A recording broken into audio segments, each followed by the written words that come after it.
Hello, hello, hello. Am I audible, guys?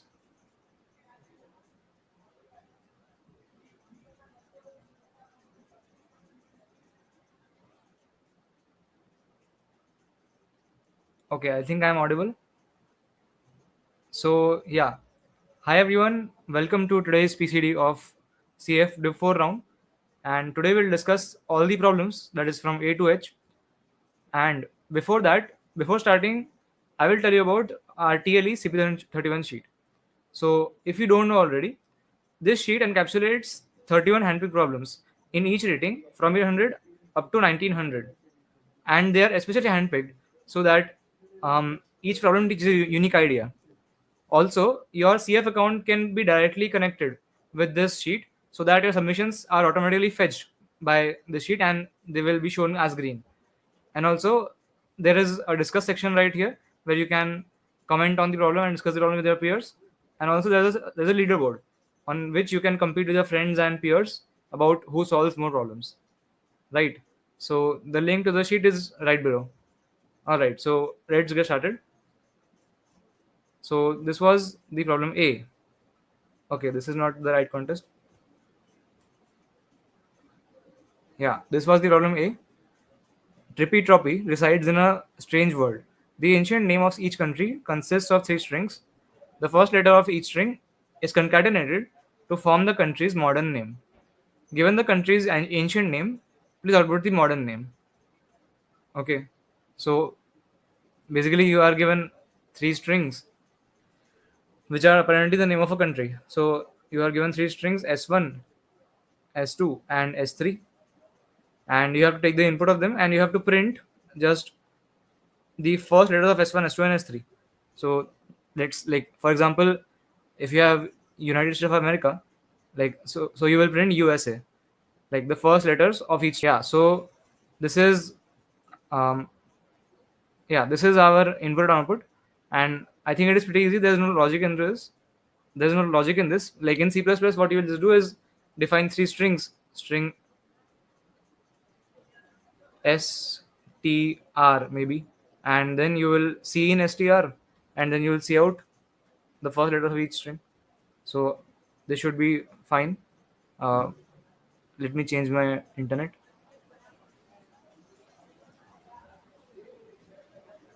Just a minute, guys.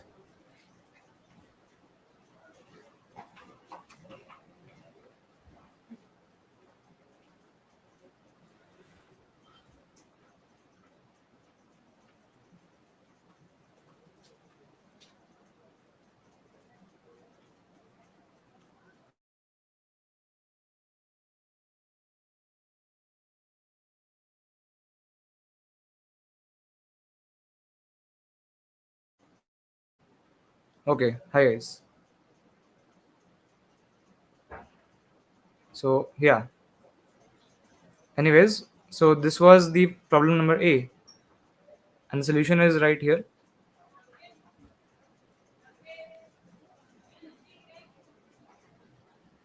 While it is loading, I'll open the problem B. Yeah, this is the solution. String st and u, c in st and u, and c out s of 0, t of 0, and u of 0, and a new line because of the test cases. Okay, like here I have done c in t, and while t minus minus, I am doing the things in solve function. All right, so that's A. I hope that would be clear. I think.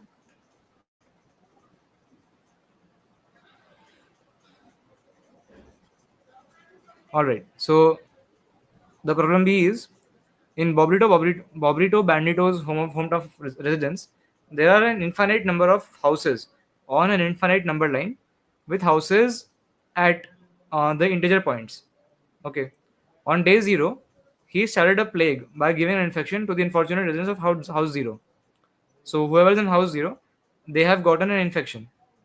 Each succeeding day, the plague spreads to exactly one healthy household that is next to an infected household. Okay.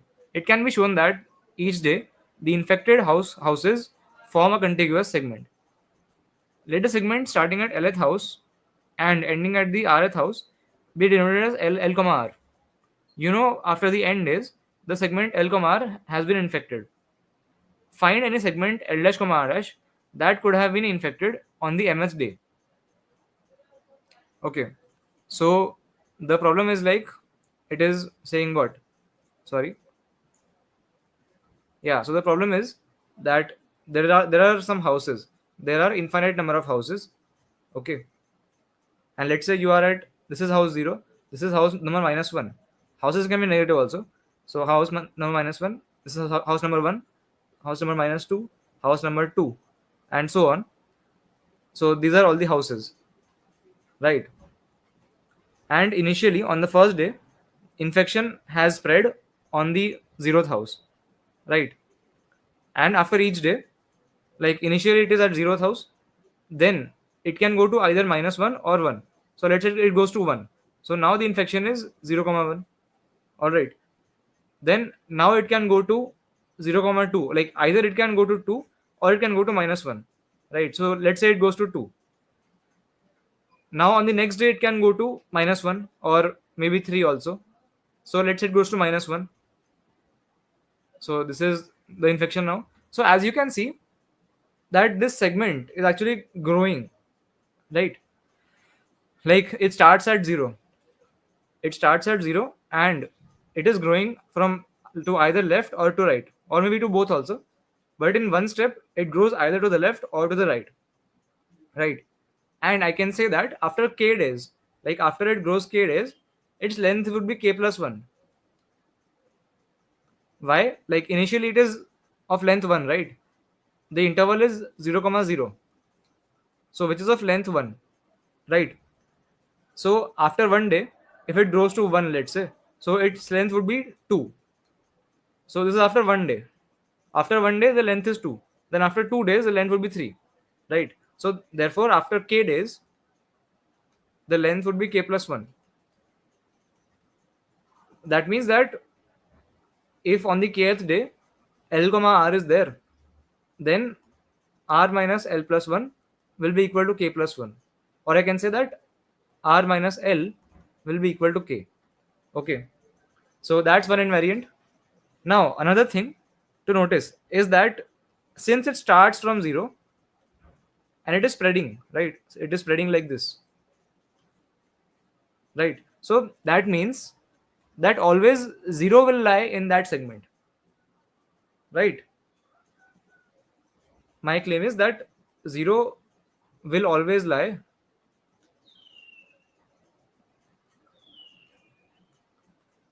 inside that segment. So in L comma R. So that means that this L would be negative and R would be positive or non-negative, if I must say. So L should be less than equal to 0 and R should be greater than equal to 0. So that 0 should lie in this range of L comma R. Okay. So yeah, this is one observation.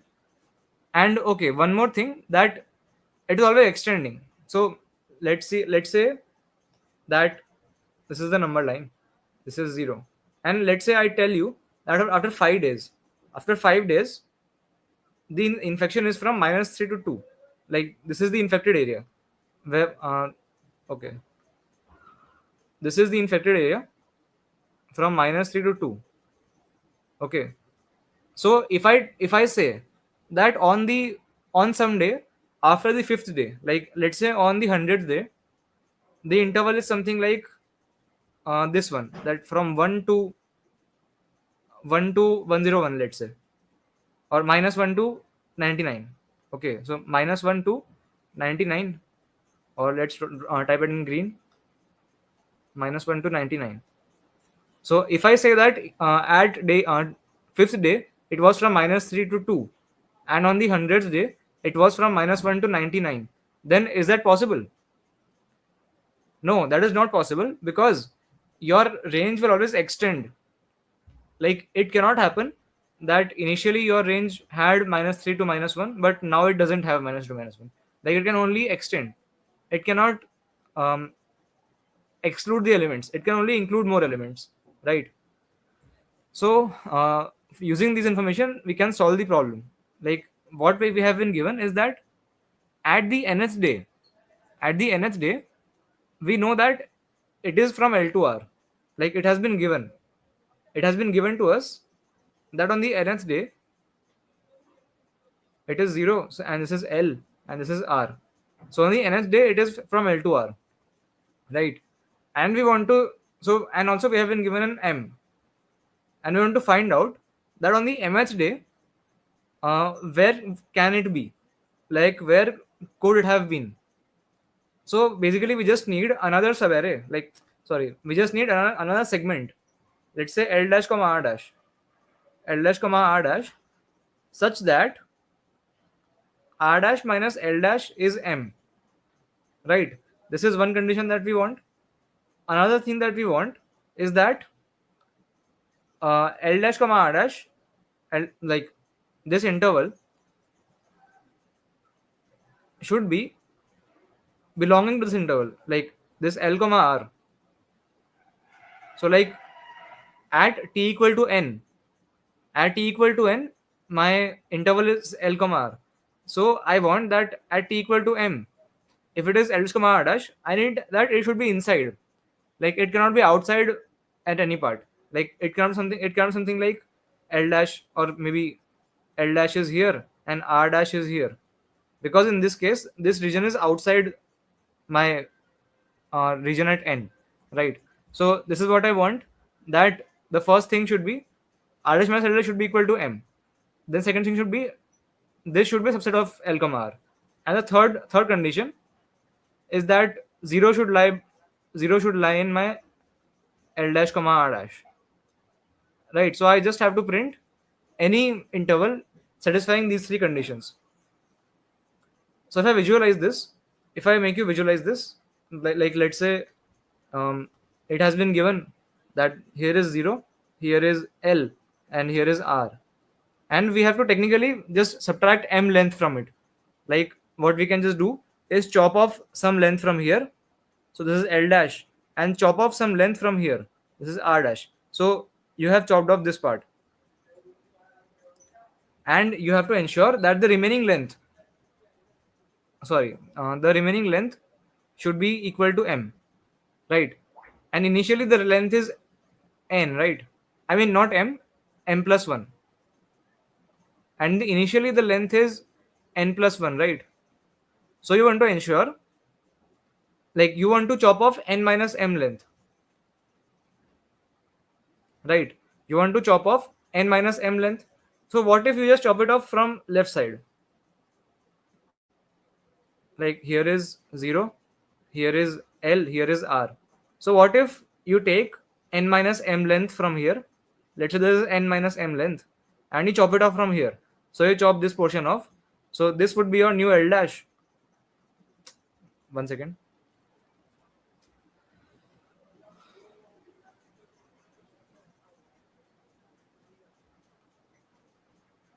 Yeah, so this would be your new L dash, and this would be your new R dash, and this would be your like the final answer.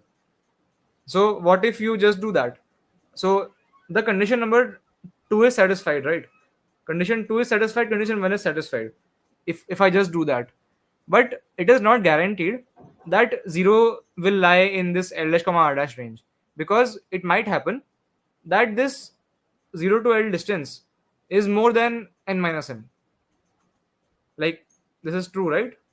That it is possible that this is L, this is 0, and this length is less than n minus m. So if I start at this point and I cut n minus m length, it is possible that I just cut this entire portion, and the part of 0 is also cut. Part of 0 is also cut. Like this is also possible. So that's why we cannot do that. So I just break it into cases. Like I just make cases that the first case is that the length from 0 to L, length from 0 to L is sufficient. If it is sufficient, that means what? Okay, first of all, what is the length from 0 to L? The length from 0 to L is just L, right? So L should be, if L is greater than or equal to n minus m,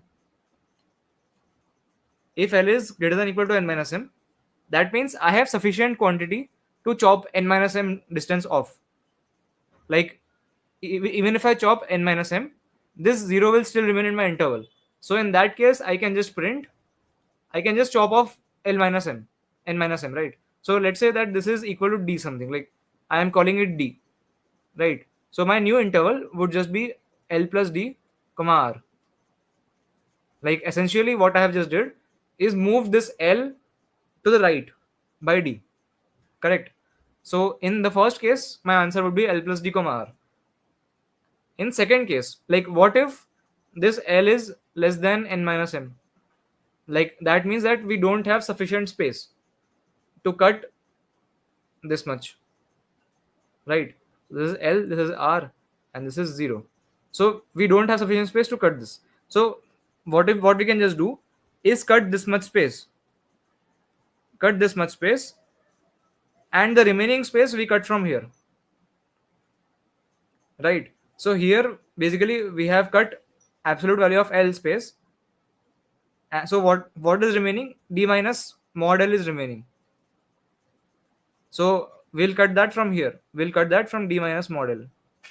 So finally, essentially, my L is becoming 0, right? Like I am cutting the entire portion from minus L to or L to 0. So my final portion is only this one. So my final output would be what? 0, comma. I have cut how much? D minus model from the right one. So essentially I am moving this right one to the left. So by D minus model.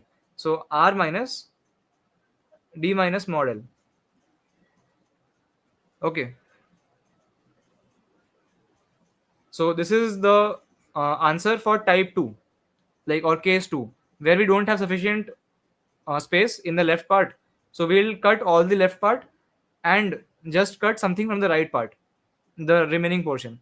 And if we have sufficient space in the left part, we'll just cut from the left part, right? So the answer would be L plus D comma R. And if we don't have enough space, then the answer would be 0 comma R minus D minus model. And yeah, what is model? Like model, it would be minus L, right? Because L is less than equal to 0. So I can write model as minus L. So here I can replace this by minus L. So essentially it becomes D plus L. Okay. So yeah, this was the entire solution. I hope it is clear to all.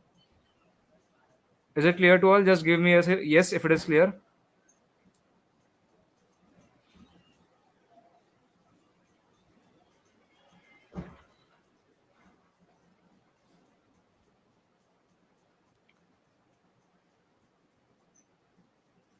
Yes.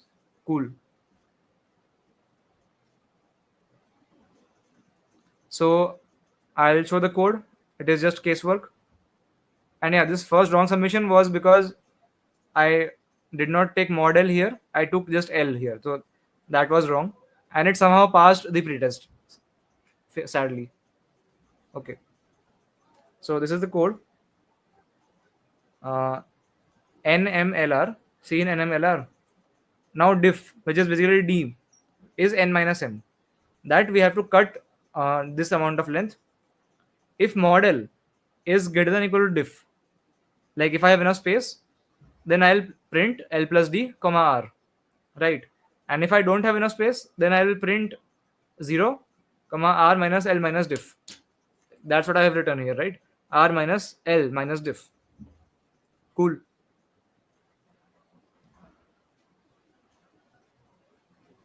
So I hope it is clear. I think it should be clear.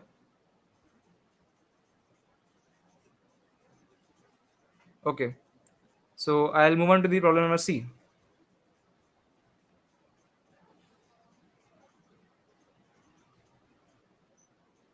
Uh, Problem C is called something. I don't want to pronounce it. Okay.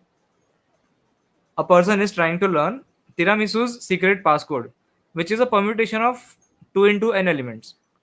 To help Patapim guess, Tiramisu gave him an n by n grid G, in which G of ij contains P of I plus j, or the I plus jth element in the permutation. So given this grid, please help Patapim crack the forgotten code. It is guaranteed that the permutation exists, and it can be shown that the permutation can be determined uniquely. Okay. So this is pretty simple, that there is a hidden permutation.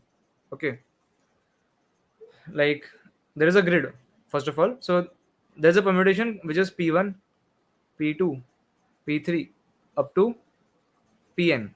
Okay, and there's a grid of size, okay, not n, P of 2n. Okay, and there's a grid of size n by m, n by n. They have given a grid. Okay, and what they have given, basically this is 1, this is 2, this is 3. Let's say it is 5 by 5 grid. So 1, 2, 3, 4, and 5. Okay, I'll draw some lines.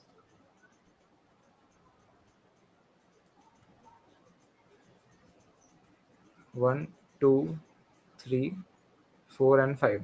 Okay, so in grid of 1 1, what is there? They have said that in grid of ij, it contains p of I plus j. Okay, so that means that this grid of 1 1 contains p of 2, right?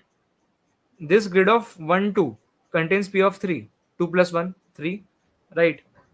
This grid of p3, like 3 comma 1, contains p4, this contains p5, this contains p6, and so on. So I'll fill all the elements, or maybe I'll fill certain elements. Okay, so this contains p7, this contains p8, this contains p9, this contains p10, right? So whatever grid they have given us, like even here also some elements must be there, but they have given us this entire grid, right? And we have to figure out the permutation, right? We have to print the permutation. And also we already know the value of, like, let's say n equals to 5 here. So I have drawn the grid of 5 by 5 length. So I already have the value of p2, p3, p4, p5, p6, p7, p8, p9, p10. Like these are the values which are the value of p, like p2 up to p10. I just don't have p1. Like, of course, in this grid, if it is containing p of I plus j, then obviously I won't have p1, right? Because the minimum value of j plus I which I can have is 2, where I equal to 1 and j equal to 1. So I don't have p1 in this grid, but I have all the other elements. I have p2 up to p10. So we can just do what? We can just use this fact that it is a permutation. Like we can just use that it is a permutation, and like we know that a permutation contains all the elements exactly once, like 1 2 3 up to 2n. We know that it contains all the elements exactly once. So what we can just say is that whatever elements we have here, p2, p3, p4, p5, p6, p7, p8, p9, p10, whatever elements came, the one element that did not come, that is p1, right? So we have 9 elements here from p2 to p10. So we can just eliminate those, and whichever one is left from these elements, that is our p1. Correct. So that should be clear, I think, how we can find out the value of p1 also. So yeah, this is the logic here, and like the implementation is also very clear. Like what I actually did was I just iterated through the entire matrix. Okay, like kind of what I did was I just did for I equal to 1 to n, then for j equal to 1 to n, I have a p array, like I have defined an array p, which is from index 1 to 2n. So it is of 2n length. What I am just doing is p of I plus j equals to, sorry, p of I plus j equals to um, a of ij, where a is my matrix. So I just took the input of the matrix and I just iterated over the entire matrix and did p of I plus j equals to a of I comma j, a of I comma j, right? So by doing this, I am considering all of the elements in my matrix, right? So whatever elements there are in my matrix, they will be updated in my p array. Automatically, they will be updated in my p array. So like when I'm iterating from left to right over the rows, all of the elements which are in this matrix, they will be stored in my p of like my p array. But I just proved that only p1 is not there. Like except p1, all of them are there, right? So in my array from p2 up to p of 2n, all of the elements will have the correct value. Just p1 wouldn't be there. So I'll just find out that what that p1 is. And how to do that? I can just use that sum of elements. Like if we have the elements from 1 to 2n, 1 2 3 up to 2n, what are their sum is what? 1 plus 2 plus 3 up to 2n, right? Which is equal to, if I use the sum of n formula, so n into n plus 1 by 2, so this is 2n into 2n plus 1 upon 2, right? So this is the sum of all elements. That's what I have here. And if I calculate the sum of like p2 up to pn, see I have the value of p2, p3 up to p of 2n, right? I have these values, so I can just take the sum of them. I'll just take the sum of them, and what will I get? Suppose I get s, so I can do this value minus s. That would be p1, right? That is pretty easy. This is p1. Cool. So yeah, that's the logic here, that we just iterate over the entire grid and store the elements in my array. And in my array, only one element will not be there, and I can find that out using the sum. Cool. So I hope it is clear. Hope the logic is clear. I'll show the code in a minute, but before that, if you have any doubt, then just ask. Don't hesitate to ask.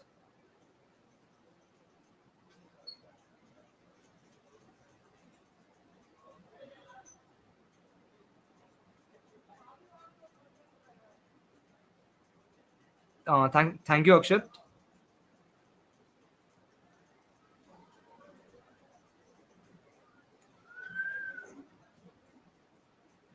Can you please tell why only one element is not there?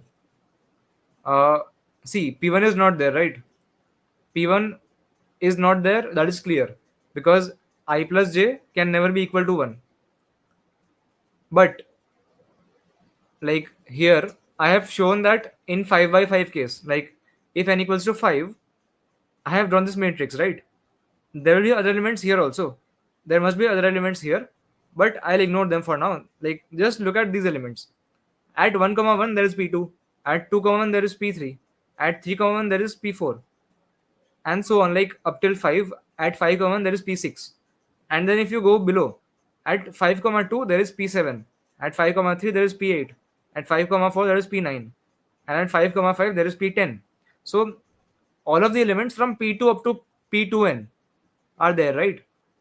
Only p1 is not there.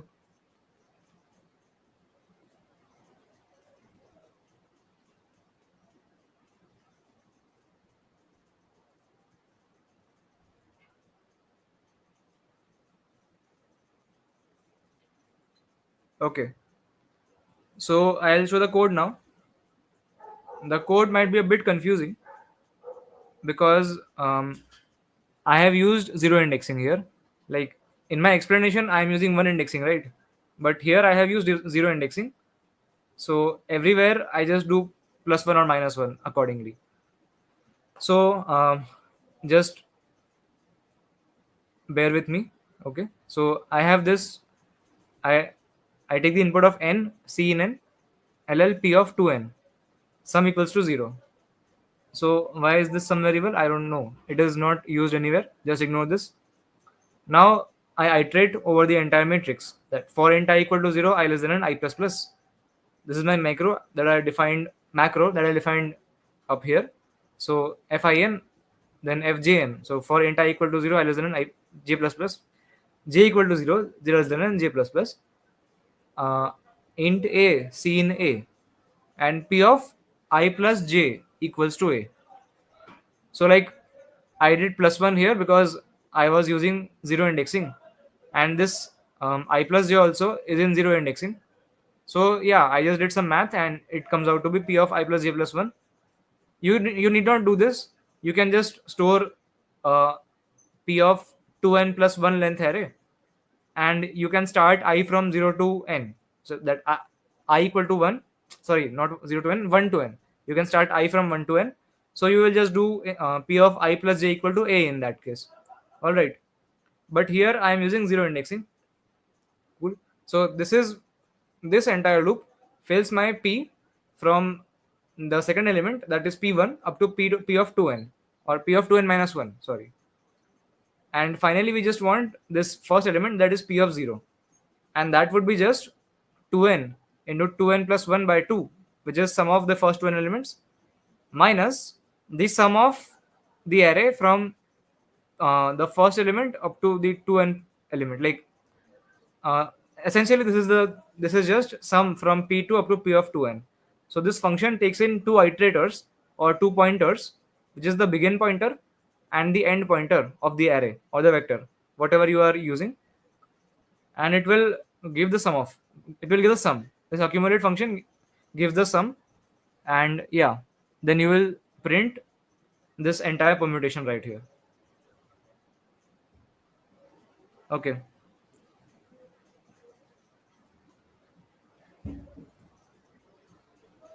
All right, so I hope this is clear. If it is clear, I'll move on to the next one.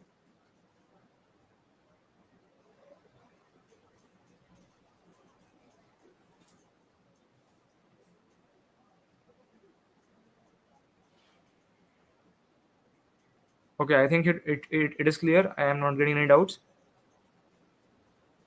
So problem D. Problem D, we have, you have two drums in front of you, a left drum and a right drum. A hit on the left drum can be recorded as L, and a hit on the right as R. Okay. The strange forces that rule this world are fickle. Sometimes a blow sounds once, and sometimes it sounds twice. Therefore, a hit on the left drum could have sounded as either L or LL, and a hit on the right drum could have sounded as either R or RR. The sequence of hits made is recorded in the string P, and the sound heard are in string S. Given P and S, determine whether it is true that the string S could have been result of the hits from the string of P. Okay, for example, if the string P is LR, then it could be LR, LRR, LLR, or LLRR. But it cannot be LLLR or LRL. Okay,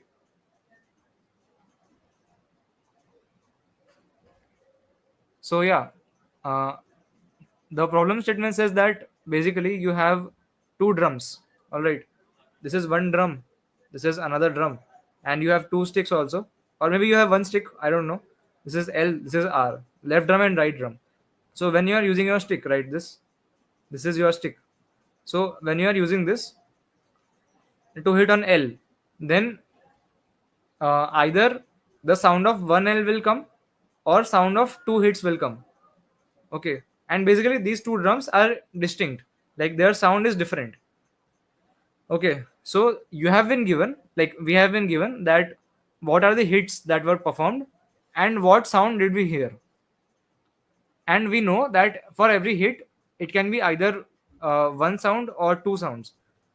So we have to ensure that, so we have to figure out that is it possible that using these hits, like let's say this the test case is something like this,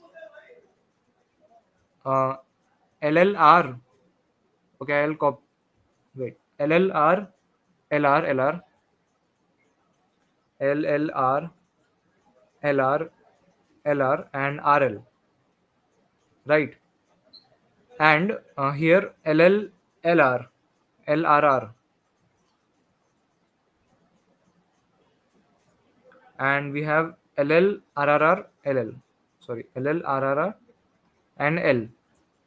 Wait, this is one more R, and then L. Okay, so we have to figure out that is it possible that from this string, is it possible that this string has occurred? Okay, so all right, just notice one thing. So let's figure out the answer through this one. So let's say this LL. were from one hit. Like they were from this L. Then this L was from this L. Then this R was from this R. This L was from this L. These two R's were from this R. And these two L's were from this L. And these two R's were from this R. This one R is from this R. And this one L is from this L. So it is possible to divide this second string so that we can like it matches, right? That for every letter in the first string, it is either once or twice in the second string, right? So we have to figure out that is there a way to do this, correct? So how do we figure that out? So one thing to notice, like one nice way to think about this is to think of it as like, let's just take this test case again and I'll explain this. uh,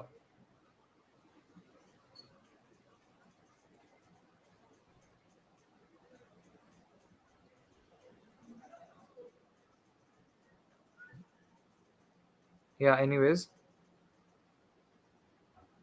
so what I was saying, let's just take this test case. Now as you can see that in the above string the components are what, like this is one component of ll, then there is one r, then there is one l, then there is one r, then there's one l, there's one r, there is one, okay, sorry, there are two r's, there are two r's, and there is one l. So like basically you are breaking this above string into components, okay, and also you are breaking this below strings into components as well. So lr, lr, so there are two r's, there are two l's, and there are three r's, and there is one l, right? So what I want you to notice is that these components have one-to-one correspondence.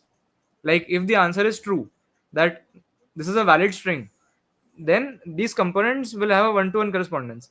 Like if you can see that this ll component, like this l1 is with l, then this r is with r, this l is with l, then this r is with these two r's, then this l also with this l, then this r, like these two r's is with these three r's, and this l is with this l, right? So that has to happen, right? It has to happen that these components have one-to-one correspondence. Like I cannot have something like, let's say I have r, and here I have lr. So here the components are what, r and l, and in this below one there are l comma r. So this is wrong because this is r and this is l, right? So what I mean to say is that these components in both strings have one-to-one correspondence.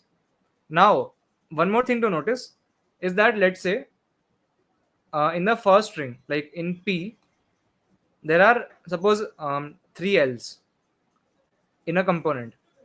There are three L's in a component. So in the corresponding component of S, like the sound, how many L's can be there? Yes, Vicky is correct. We can make up to two L's, like two C L's in P in S. Like if we have three L's, then either it is possible that we have three L's in S, or it is possible that we have four L's in S. Like if we just take it twice, then we'll have four L's in S, or we can have five L's in S, or we can have six L's in S, right? So that's what you have to do. You just have to count, like you just have to break this string into components and check that first of all the number of components is same. That is, there must be one-to-one correspondence between these components. Okay. So first of all, the number is same, and it is like the first letter should be also same. Like this case is not valid. Like okay, this is valid because there is one-to-one correspondence between these components, and there are same number of components. Like 1 2 3 4 5 6 and 7, 1 2 3 4 5 6 7. So there are 7 components in each one. And also you have to check that this is not like this. Like in this case also there are 2 components in both of them, but there is not one to one correspondence. Why? Because this first one is of R and this one is of L. So just you have to check that the first letter is not equal. Like if it is not equal, then of course the answer is no. So just first check that if P of 0 is not equal to S of 0, then see out no. Like just print no. Okay. And then just check that is the size, like is the number of components equal or not. If they are equal, like if they're not equal, then also see out no. And then after that checking, just check that for each component in S, if the size of that component is X, then the size of corresponding component in our string, sorry, for each component in P, what I am saying is for each component in P, like let's say this component, so its size is 2. So let's say its size is X. Then in the corresponding component of S, what you should have is you should have between X and X up to 2X, like between X and 2X else in the second one. Okay. So yeah, that is our solution right here. So actually, like now, how do you find these components? That is one nice problem. Like, how do you find these components? The implementation is very elegant actually. So I'll show you my implementation. Okay, so first of all, what I have done is string s and t, c in s and t, and vector of int v1 and v2. So what v1 and v2 store are the size of components. Okay, so like what is v1 storing? It is kind like for this string it will store what? For this string it will store 2 1 1 1 4 ones. Okay, and 2 and 1. And for this string it will store 3 1 1 2 2 3 and 1. Okay, and the size of components are same, like both have 7 components, and for each component the corresponding one is between x and 2x, so the answer is true. So if s, so yeah, that's what I'm storing in v1 comma v2. So if s of 0 is not equal to t of 0, then see out no and return. Okay, now what I have done is I have inserted one dot at the starting of the string s and the string t. Okay, and why am I doing that? Basically because I am doing this, that for int I equal to 1, I less than s dot size I plus plus. Okay, initially these vectors are empty, right? They are empty. Now, if s of I is equal to s of I minus 1, then that means that this is part of current component, right? Let's say we have some else going on. Like up till here I have processed, but now I have one more L to process. So if these two are equal, then that means my last component size should be increased by 1, right? So basically v1 dot back plus plus. And if it is not equal, like let's say there is one R coming at the end, then that means there is one more component, there should be a new component of size 1. So I'll just do v1 dot push back 1, and that's why I did s is equal to dot plus s, so that it handles perfectly. Like I start from 1, and always s of 1 will not be equal to s of 0, because s of 0 is dot and s of 1 is either L or R, right? So that's why, like that's how I have made v1 and v2. Okay, now just check the size of both of them. If v1 dot size is not equal to v dot size, then see out no and return. Now iterate over, like okay, if it is equal, then just check that for each component it is in the range or not. So for int I equal to 0, I less than v1 dot size I plus plus. If v2 of I is less than v1 of I, or if v2 of I is greater than 2 into v1 of I, then we'll print no and return. And if it did not return in this loop, then that means for all the components it is satisfying. So yeah, we print yes. Okay, so I hope this is clear.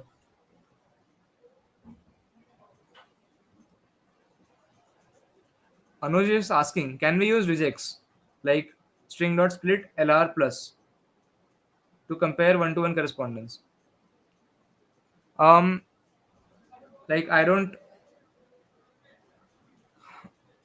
actually know rejects, so I can't comment on that. But you can actually use unique function. Like there's a function called unique in C++, unique. Okay, so if you pass it a vector, right? So let's say you pass it some v dot begin and v dot end.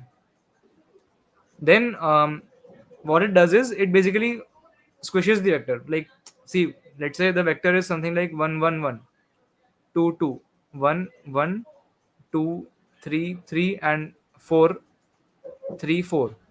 So what it will do is it will erase duplicate elements. Like these 3 1 1 1, it will make them all as 1. Then these two twos, it will make this 2. Then in these 2 1 1, it will make this 1. Then this 2 will be just remaining 2. Then this 3 3 will become 3, and then 4 3 and 4. So this is how this unique function works. Okay, so you can actually use unique function to check that is there one-to-one correspondence, right? Like you can just do unique of p and unique of s, and if they both are same, then that means there has to be one-to-one correspondence. But after that you will anyways have to make this v1 and v2, right, to check for the condition that the component size is in the range. So if you anyway have to make these components, then why not just check v1 dot size and v2 dot size. Okay, all right.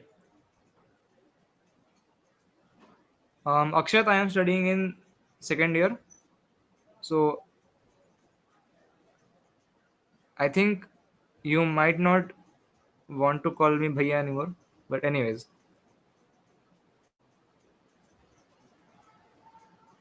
so yeah, problem number E, we have Boneca Ambalabu. So I don't know what that means. Anyways, the problem is that Boneca gives you a sequence of n integers, a1 up to an. Output the maximum value of ak XOR a1 plus ak XOR a2 up to ak XOR an among all k from 1 to n. Note that here this denotes XOR. Okay, the problem is simple. Like it is quite short and sweet. So what you have to do is you have been given an array a1, a2, a3 up to an. All right, and you have to basically print the maximum value of ak XOR a1. Like you have to find an index k between 1 to n. Like you have to find a number in this index such that ak XOR a1 plus ak XOR a2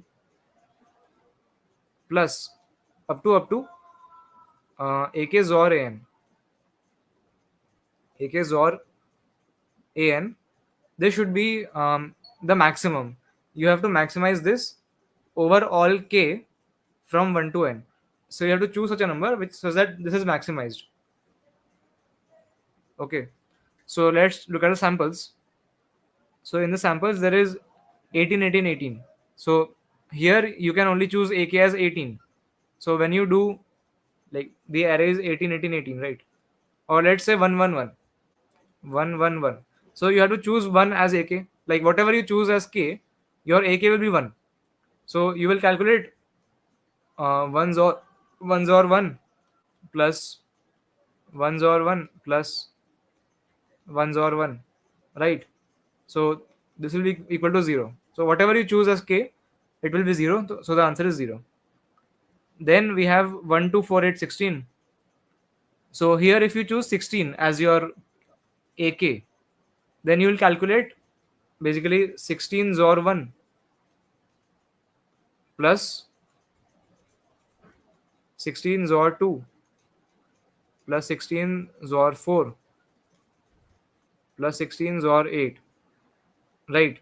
So if you do that, it will come out to be 17 plus 18 plus 20 plus 24. So this is 79.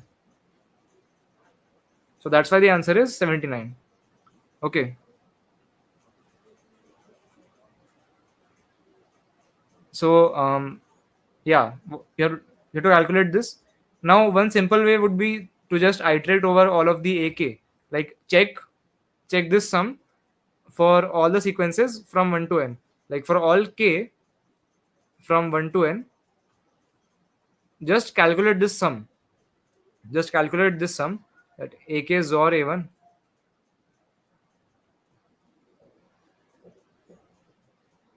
plus AK XOR A2 up till AK XOR AN, right?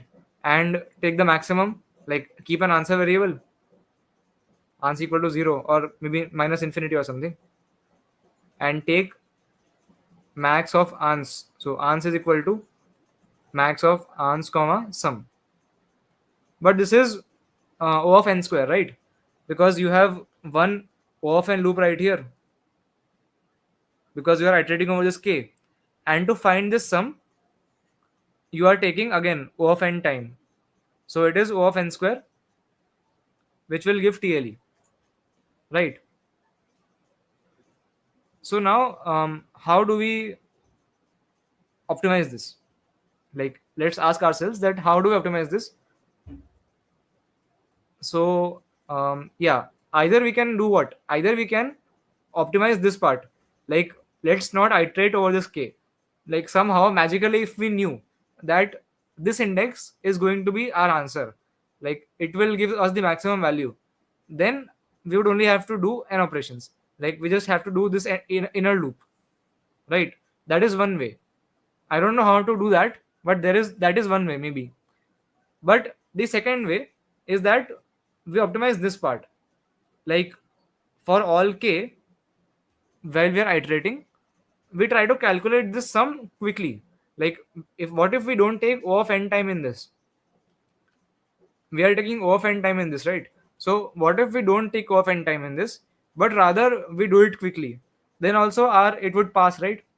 Like let's say we are taking O of 1 time in this, then we can iterate from k, iterate k from 1 to n, and for each k we can check the sum in O of 1 time. So finally the algorithm would be O of n time, right?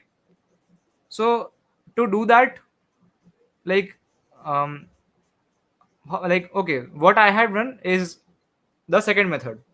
Like I have iterated from k, iterated on k from 1 to n, and for all k I have checked the sum quickly. Like somehow I have devised a method to find out that what is the sum. Okay, to calculate sum quickly, I have devised a method to calculate sum in O of 1, or you can say that O of 30. Like how I am doing that? I am doing it bitwise. Okay, I am doing it bitwise. So how am I doing it exactly? So basically, what I am doing is I am going bitwise. Okay, so let's say I have some numbers which I want to take the XOR. Okay, so basically, let's say I have A1, A2, A3, and A4, and I want to print the value of A1 XOR k plus A2 XOR k plus A3 XOR k plus A4 XOR k, right? Where k can be anything. Like in my method, k can be anything, but obviously k will be something between A1, A2, A3, or A4. Okay, so let's say you want to find this out for different values of k. So how will you find this? You can find it by doing bitwise. Like what you will do is, for every j, for every j, figure out that in how many of these terms, like in how many terms 2 to the power j will be 1. Like in the binary of this number, let's say the binary of this number is something like this. Okay, and my j is pointing here. So let's say my j is 0, 1, 2, 3, 4. So this is of 2 to the power 4, right? This is the 1 of 2 to the power 4. So let's say you count that in how many numbers, is the 2 to the power 4 bit present. Like 2 to the power 4 1 कितनों में है. Okay, so if you count that, let's say that it is C4, and for all j you count that 2 to the power j 1 कितनों में है in this series. So let's say it is Cj. So finally your sum would be what? Your sum would be just C0 into 2 to the power 0, right? Because in C0 terms you get 1 2 to the power 0 term. So right, essentially you can write it like this. You can write it like 2 to the power 0, because this 2 to the power 0 is 1. Then 2 to the power 1 is not there, so you won't write it. Then you write 2 to the power 2 plus 2 to the power 3 plus 2 to the power 4, and so on. So just count that, like for every j, just count that in how many terms is 2 to the power j present. So your final sum would be 2 to the power j into c of j. So c naught into 2 to the power 0 plus c1 into 2 to the power 1 plus up to let's say c30 into 2 to the power 30. And why 30? Because our limit is up to 10 to the power 9. Or okay, they are only up to 2 to the power 30. So actually I can even take 2 to the power 29. I can go to the power 29 because um, all of the numbers are less than 2 to the power 30. So they will have at most up to 2 to the power 29th index. Okay. So this is your final answer. But now the question is that how do you count? How do you count that in how many numbers is 2 to the power j present or not? So your problem boils down to, you have a1, like a1 XOR k plus, okay, you have n numbers basically, a1 XOR k, a2 XOR k, a3 XOR k, and so on up to an XOR k you have. And you have to figure out that in how many of these numbers the power of 2, the 2 to the power j is present. So for that you can see, like, okay, in k, like just look at k. In k, if 2 to the power jth bit is 1, like in k, if 2 to the power jth bit is 1, then that means that if I want 1 in ai XOR k, in ai XOR k, if I want 1 at the jth bit, that means that in ai it should be a 0 at the jth bit, right? And if in k, if the jth bit is 0, then that means in my ai, in my ai I want that my jth bit is 1. So just keep a count in the beginning that how many ai are there for which the jth bit is 0, and for how many the jth bit is 1,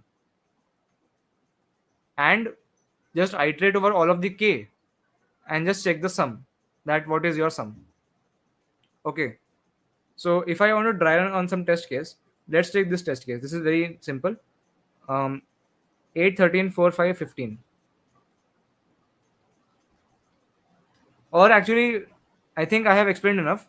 So some of you, like, does any one of you want me to explain using this example, or have you understood that what I am doing essentially?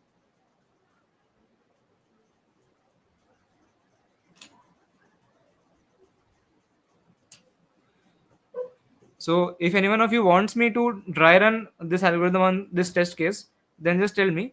Otherwise, I will move on to the solution, to the code. Okay, example. All right. You want me to example? So I'll take one example.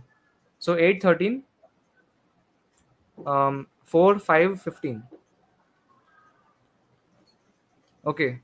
So let's say you want to check for 4 that what is sum for 4. So essentially you want that what is 8 XOR 4 plus 13 XOR 4 plus 4 XOR 4 plus 5 XOR 4 plus 15 XOR 4. Okay, you want to find this out. So how do you find that out? Simply what you can do is, in the beginning, like before looping through k, in the beginning just count that for all the bits, ki how many ones are present. Okay, like I'll just write the binary of these numbers. Okay, so binary of 8 is what? 0 1 0 0 0. 13 is 1 0 1 0 1, right? um this is 16. Okay, my bad. This should be, there are 4-bit numbers. All right, so 1 0 0 0. This is 1 1 0 1. Then 4 is 0 1 0 0, and 5 is 0 1 0 1, and 15 is 1 1 1 1. Okay, so for every bit, just count that how many ones are there, right? So this is 2 to the power 0th bit, 2 to the power 0 bit, 2 to the power 1 bit, 2 to the power 2 bit, and 2 to the power 3 bit. So for 0th bit, there are 3 ones. Then for 1th bit, there is only single one. Then for 2 to the power 2th bit, there are 4 ones, and for 2 to the power 3th bit, there are 3 ones. Okay, so you just count them in the beginning. Now what you do? Let's say you want to calculate the sum for 4, right? The sum for 4 you want to calculate. So what is 4?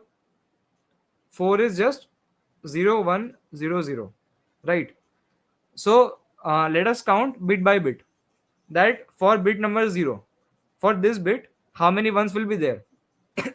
Okay, so basically, you want that in AI XOR 4, the 0th bit should be 1, right? But in 4, this bit is 0, right? So that means in AI, this bit should be 1. This bit should be 1. So if in AI, this bit is 1, then there is 2 to the power 0 in this term. Otherwise, there is not 2 to the power 0 in this term. And we know that there are total 3 terms which have 1 in the 2 to the power 0, which are namely this, and this, right?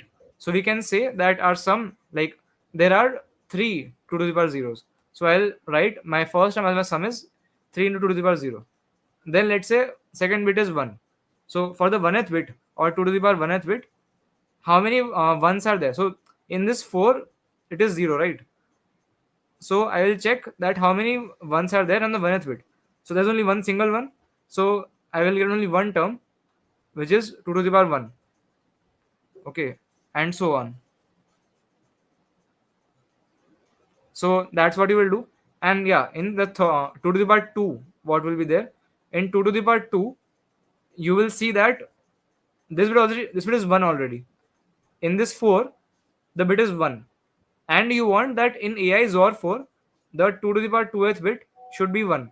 So that means that in AI, this 2 to the power 2th bit should be 0. Okay. So in how many numbers is it 0? In only one number, it is 0. So basically, in 4 numbers, it is 1, right? In 4 numbers, the 2 to the power 2th bit is 1. So therefore, in the remaining, like in the 5 minus 4, so there is one number, it is 0. So therefore, 1 will come here. 2 to the power 2 into 1. And same thing you will do for all the bits. So that's how you can compute the sum in O of 30 time, right? And you are computing this sum for all k from 1 to n. So therefore, your final complexity would be 30 into n.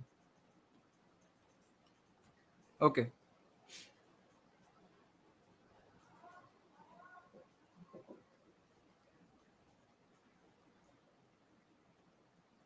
So I hope this is clear. Like what am I doing here? That simply we have n terms, right? AI XOR k. AI XOR k ka summation. Like the summation of AI XOR k.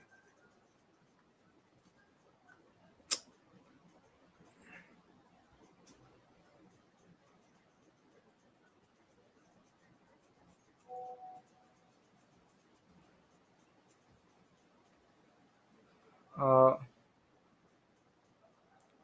yeah, so we are doing summation of AI XOR k. And we want to count that how many 2 to the power j's are there, right? So 2 to the power j would only be there if ai XOR k has a bit 1 at the jth position. So I will just count that how many numbers have bit 1 in the jth position. And to count that, we will check the jth bit of k. If it is 1, then I want that in ai it should be 0. And if jth bit of k is 0, then I want that in ai my jth bit is 1. So I can just count the number of ais where it is 0 or it is 1. Okay. All right. So I think it is clear. So I'll just show the code.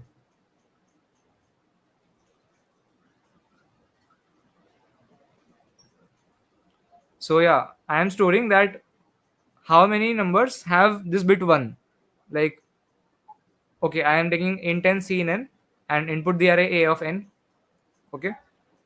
And I have this frequency array of 30 size, which means that, okay, how many numbers, that basically fr of j stores that in how many numbers the bit j is 1. In my input array, in how many numbers my bit j is set to 1. So I just loop over the entire array, and I loop over the entire bits j equal to 0 to 30. If the jth bit of ai is 1, then I increment my counter of j. So the 2 to the power jth bit is 1 in this, so I'll increment my counter. So this is my counter array of the 30 bits. Okay. Now I have my ans variable in which I'll take the max. Like, I am taking ans is equal to max of ans comma sum. Okay. So I am looping over the entire array for the k. Like, I am taking int I equal to 0 I less than I plus plus. So what I'm just doing is ai. So this is ak. Like, this I is my k for now. So I am checking the sum for this ai. So my sum equals to 0, and I'll iterate over the bits. I'll do this bitwise, and what I'll do is, if 2 to the power j and ai, so that means that this ai is means ak, right? In the current iteration, I am taking ai as ak. So if the jth bit is set in ak, then I need 0 in ai. So that means n minus fr of j, right? Fr of j stores that how many are 1. So n minus fr of j stores that how many are 0. Like, the remaining ones are 0, because there are total n numbers, and in out of them fr of j have bit as 1. So n minus fr of j numbers have bit as 0. So I'll do 2 to the power j into n minus fr of j. I'll add that to a sum. And if my jth bit is not set in ak, that means I want that in ai, like in the other number, it should be set. So I am doing fr of j into 2 to the power j. Okay, so that's how I calculate sum in O of 30. And I'll just do ans equals to max of ans comma sum. And finally, I'll just print answer. Okay, so I think it should be clear now. So I'll move on to the next one now.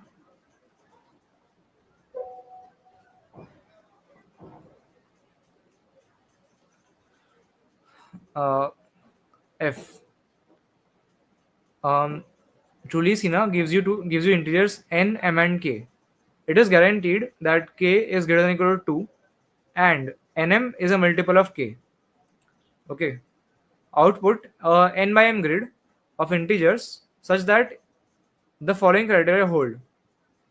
Each integer in the grid is between 1 and k, inclusive. Okay.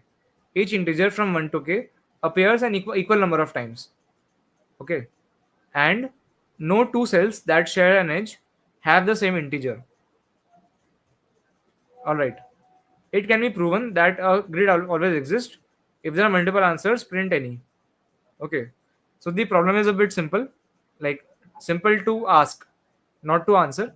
So the problem says that you are given three integers n, m, and k, where k is greater than or equal to 2.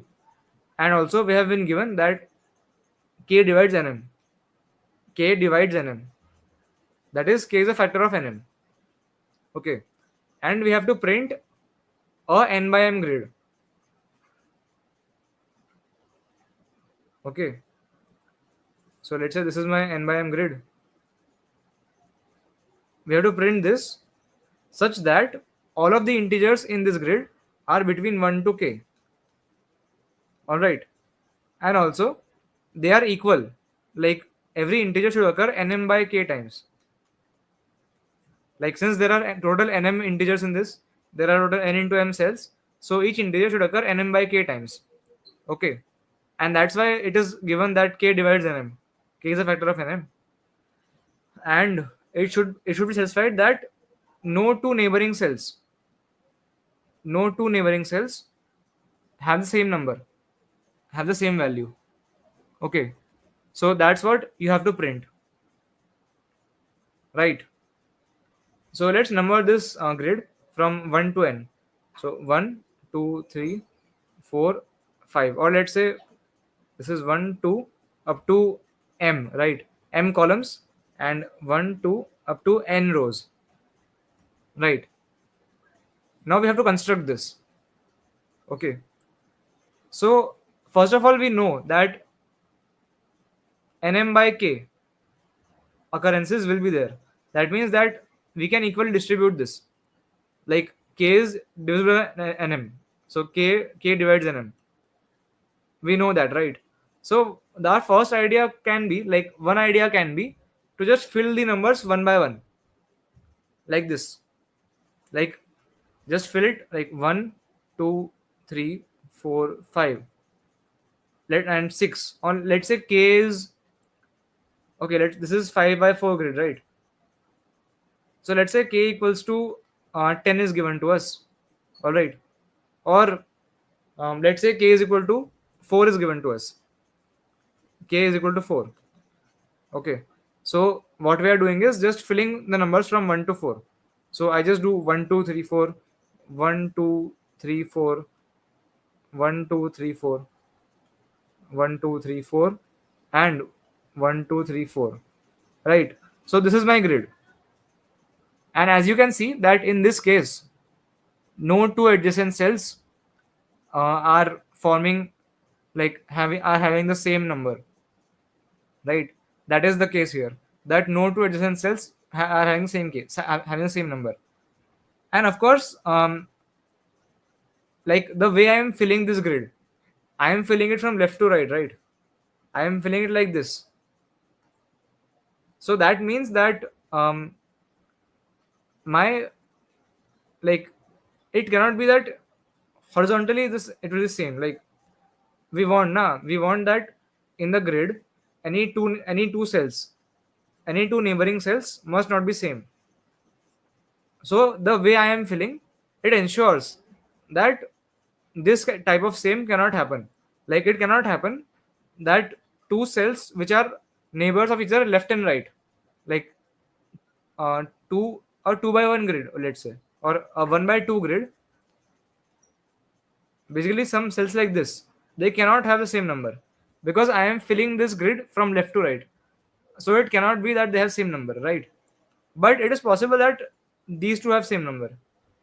This is the case, right? That is one dikkat in this entire solution, that it is possible that the vertical cells have the same number. And when will that happen? Let's think about that. Okay. So here, like in, for example, I had n equals to 4, m equals to 5, and I had k equals to 4. So I was filling the grid, right? 1, 2, 3, 4, and 1, 2, and 3. So I am filling this grid right here. So 1, 2, 3, 4, 1, 2, 3, 4, and so on, right? So when will a problem happen? When the vertical one are same, right? So for example, if there is one here and also there is one here, then it is a problem, right? But what does that mean? Like if there's a one here, right? If there is a one here, then that means that in the previous row, like in the first row, the entire 1 to k elements were completed. Like it is a very even distribution. Like, let's say for example, my grid is of 4 by 5. Okay, or sorry, 5 by 4. 1 2 3 4. 1 2 3. Let's say it is like this, and my k is given to be 2. So I am filling it like 1 2 1 2 1 2 1 2 1 2 1 2 and so on. So since this 1 2 1 2 filled the row completely, that's why these two ones line up perfectly, right? That's the mistake in this method, that if the entire 1 2 1 2 sequence lines up perfectly in the first row, then this 1 1 will clash. Otherwise they will never clash, right? So how do I put that mathematically? Like, this first row, this is 1 2 up to m, right? There are m columns. That means this first row is of length m. This first row is of size m. And if I want that all of my k elements fit perfectly in the first row, that means that m should be a multiple of k. M mod k equal to 0. Like, if m is a multiple of k, then that means that it is like problematic, because it fills up the grid with all the vertical section as same, right? So Anuj is suggesting to reverse it. If we reverse it, I mean, that also works. Like, yeah, that is true. So let's say that, okay, if m is not a multiple of k, m is not a multiple of k,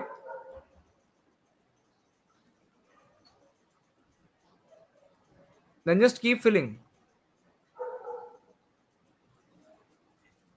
Okay, just keep filling the array from left to right, and it will never happen that your two elements are vertically the same, right? And horizontally, obviously they are not never the same. And but what if k is a factor of m? If k is a factor of m, what I did was, see, let's say we have k equal to 3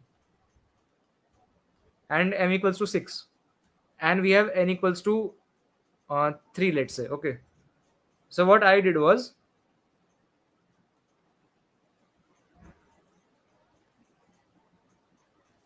1 2 3 4 5. Okay, so just fill this up using 1 2 3 1 2 3. Now of course you cannot put 1 2 3 again here. So now what I did, I just cyclically shifted it. I just cyclic shifted it once to the right. So it became basically 1 2 3, and 1 2 and 3 came here. Right? That's what I did. And uh, in the third case, like, I shifted this one more time. So it becomes 2 3 1 2 3 1. Akshat is saying it will not work for odd case. No, Akshat, it will work. Why? Let's say m equals to 9, k equal to 3, and n equal to 2, right? So here k is a factor of m. So if you try to fill the grid using 1 2 3 1 2 3, 3 4 5 6 7 8, right? 1 2 3 1 2 3 and 1 2 3.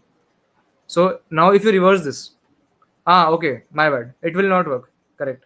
3 2 1 3 2 1. So 2 and 2, they are matching. So yeah, reversing does not work. My bad. So just do cyclic shifts like I did. Just do cyclic shift and it will work. Correct. So yeah, the solution is this, that if k mod m, or sorry, m mod k, like, if it is not possible to fit all of the numbers in the first row, then just fill them up right there. And if it is possible, then just fill them and do cyclic shifts of that grid. All right. So I hope it is clear to all. Is this logic clear?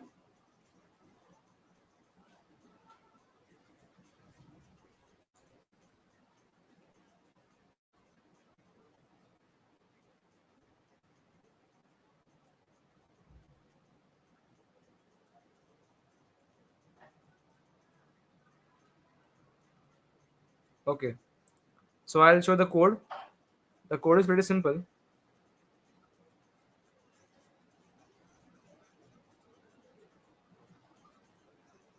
I have two cases. Okay, NMK, C and NMK.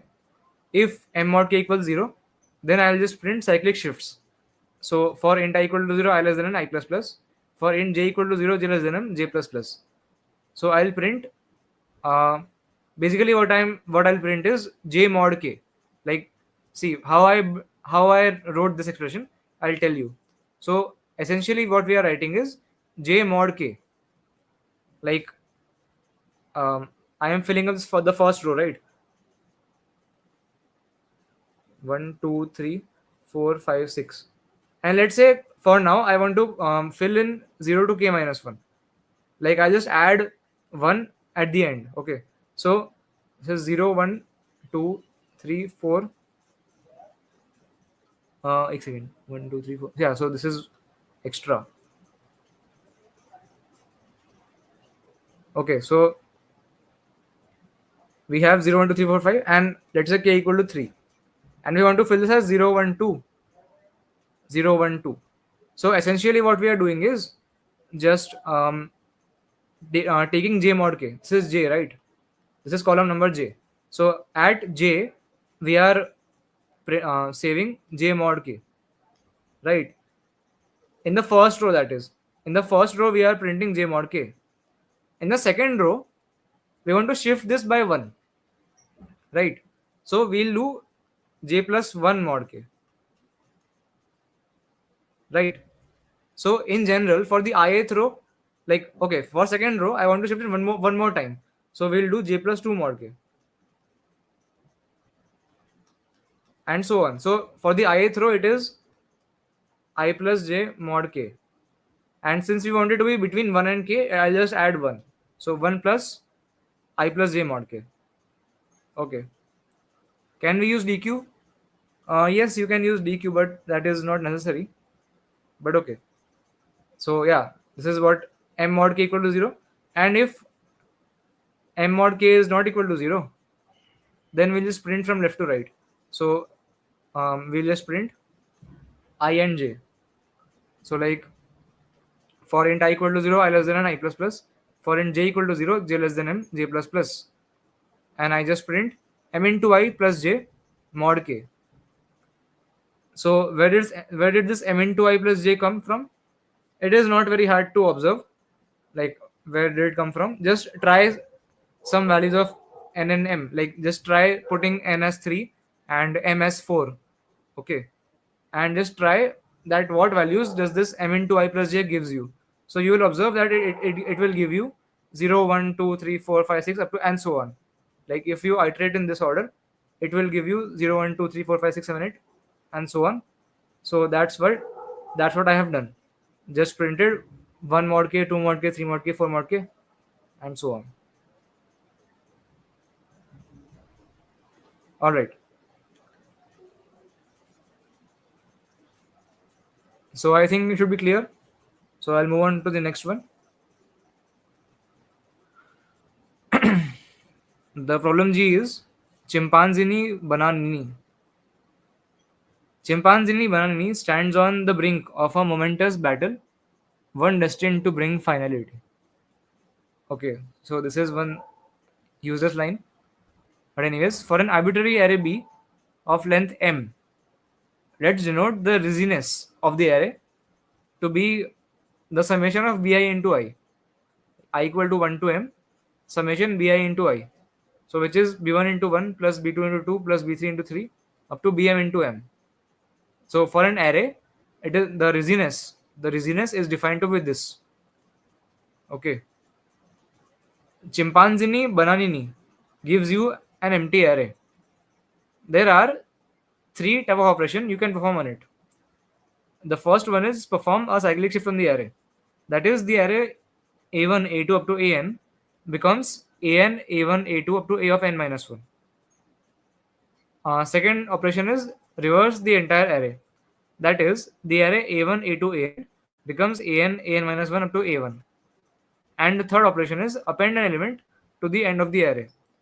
That is, the array a1 a2 up to an becomes a1 a2 an and k after appending k to the end of the array. After each operation, you are interested in calculating the reasoness of the array. You are calculating the reasoness of the array, you have to print. Okay. Note that all the operations are persistent. That means each operation modifies the array, and subsequent operations should be applied to the current state of the array after the previous operations. So the operations are persistent. Like that means that, let's say you are doing 3 1. So you are appending 1 here at the end of the array. Like, okay, you are appending 1. So initially it is empty. Initially A is empty. Now you append 1. So it is 1. Then you append 2. So it is 2. Then you append 3. So it is 3. Then operation number 1 you perform. So operation 1 is what? Operation 1 is cyclic shift. Okay. So it will become what? It will become 3 1 2. Then operation number, so 3 and 4. So it will become 3 1 2 4. Then 2. So 2 means reverse it. So it becomes 4 2 1 3, and so on. So these are the operations, and we have to do that. After each operation, we have to print the value of this thing b1 into 1 plus b2 into 2 up to bm into m. We have to print this value. So let's say if I print it for this array, it would be like 1 into 1 plus 2 into 2 plus 3 into 3, which is 13, or which is 14, sorry. So the answer of this is 14. Then this is the answer for this: 3 into 1 plus 1 into 2 plus 2 into 3 plus 4 into 4. So whatever that is, that's what you have to calculate. But you cannot do it in O of n square, right? Because the number of queries is up to 2 into 10 to the power 5. So in the worst case, it is possible that the length of the array becomes 2e5. So you cannot do it in O of n square or O of q square, right? So basically, you cannot calculate the score of the array after the operation. Like, let's say after you reverse the entire array, you cannot do it in O of n. Somehow you have to keep track of the answer in O of 1. Okay, that's what the problem asks for. You have to determine the answer in O of 1 time. Just 1 second, okay?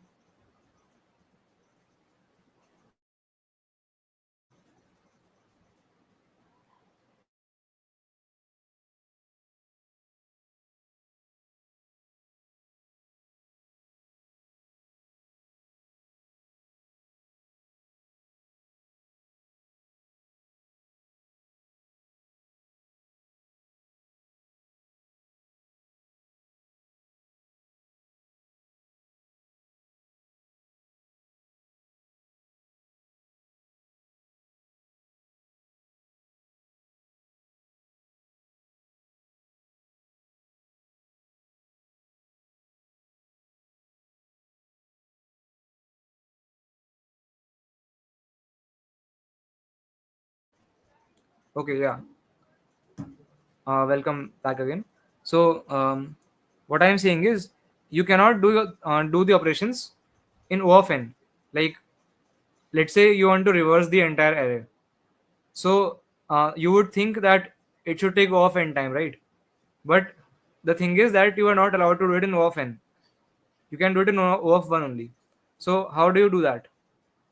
Like, let's just think about that thing. Okay. But first, all right. So, let's just think about how do we do this. So first of all, like, okay, let's see, what if we just keep track of this sum. Like, our first thought should be that, okay, what if I keep track of this sum, that what is the sum of this array, or like what is this sum, right? Or okay, let's do a simpler problem first. Like let's say the problem is that one query is append k to the end of the array.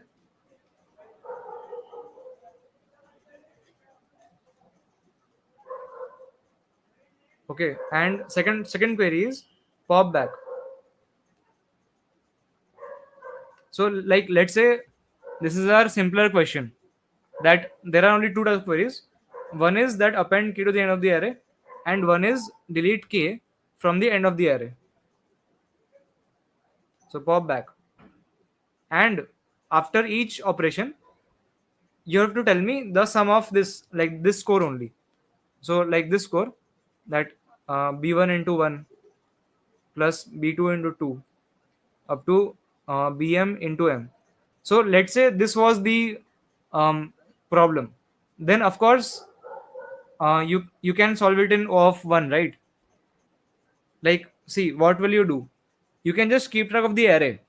Like just keep an array, and whenever some k is coming, so just store that k, just store that k in the array, and also just add length of the array. That is the current length is, let's say it is n. The current length of the array is n after adding k. So just add n into k to your sum. Sum plus equals n into k, and then you can just print sum. Like after every pop back or push back, you are not calculating this expression every time once, like again and again. You can just add this sum plus equals n into k, and then you can just print sum, right? Like that is a nice way. And if you want to pop back, then how do you update sum? You can just do sum minus equals n into k, right? And then again you print sum. So that is one way to do this problem, right? So this is a simple problem, but what we have at our hand is a little bit trickier. That this is the function, but we can do this pushback, the reversal, and a cyclic shift of the array. So we can perform these complicated operations also, and we have to tell them that the what is the sum of this, what is the value of this. Like I'll call this as score. Okay, so what is the score after each operation? So now how do we keep track of that? How do we keep track of that? Okay, so basically what our problem becomes now is that after every operation, how do I update my answer? How do I update my answer? Like in this problem, the updating was very easy. Like either we just do sum plus equals n into k, or we do sum minus equals n into k, right? So updating was very easy.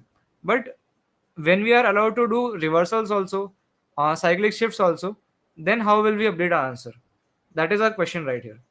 So okay, the third operation is pretty simple, that if we want to append an element, then our answer will just increase by k into n. As I told you, we'll just increase our answer by k into n. Okay, so the third one is done.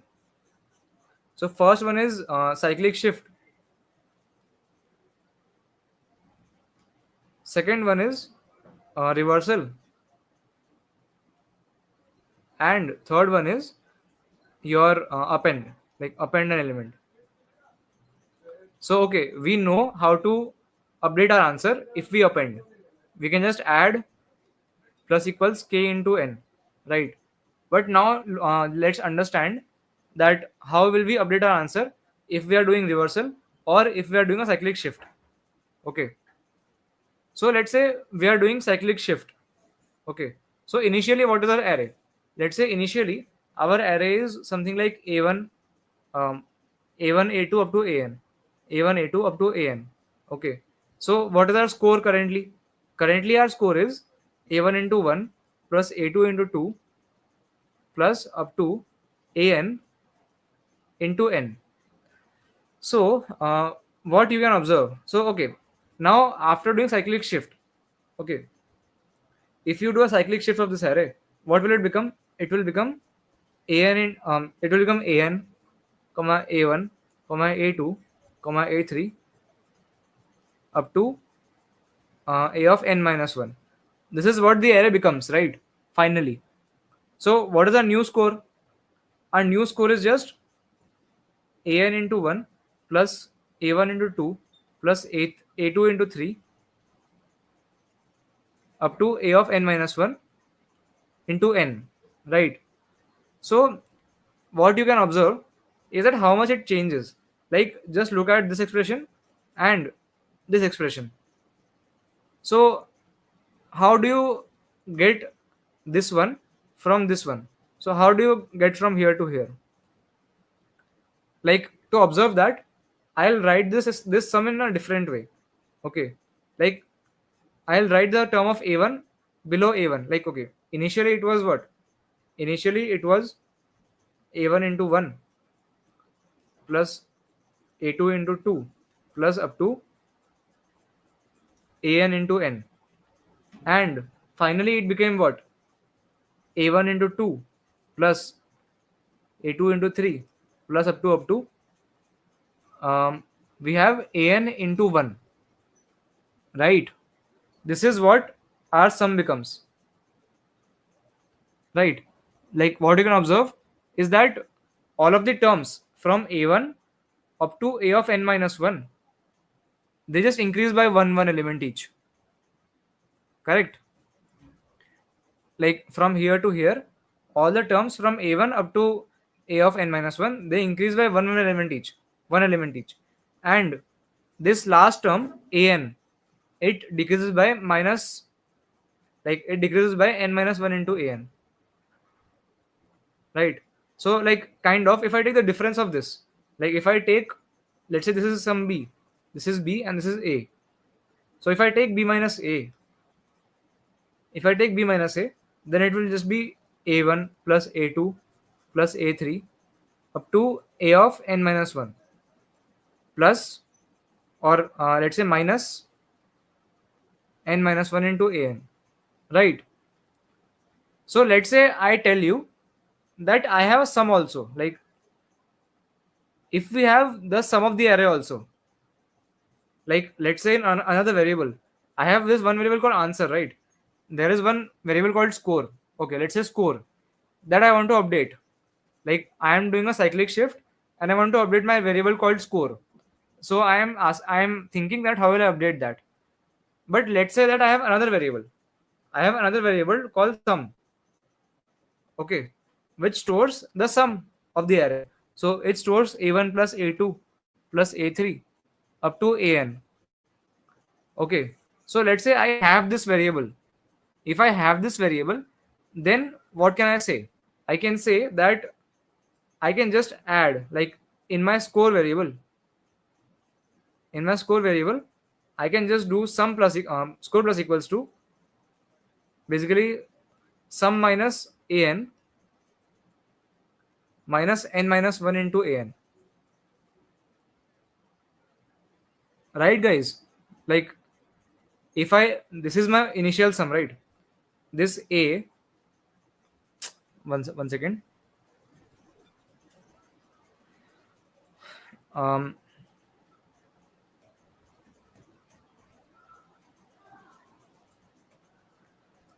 yeah, so this a was my initial score and this b was my final score, and basically the difference is this, right? So if I add the difference to a, then I will get b. So in the difference, what I need, this is basically sum minus a of n, and this is minus of n minus 1 into a of n. So yeah, I can just do that. My score plus equals to sum minus an minus n minus 1 into a of n. So that's how I can update my sum, or I can update my score when I'm doing cyclic shift. Like for that, I'll have to maintain another variable called sum, which is the sum of the entire array, right? That's what I will do. Score plus equals sum minus an minus n minus 1 into an. So this is what you can do it in O of 1, right? But yeah, one more thing, you also need the array, right? you need the an element.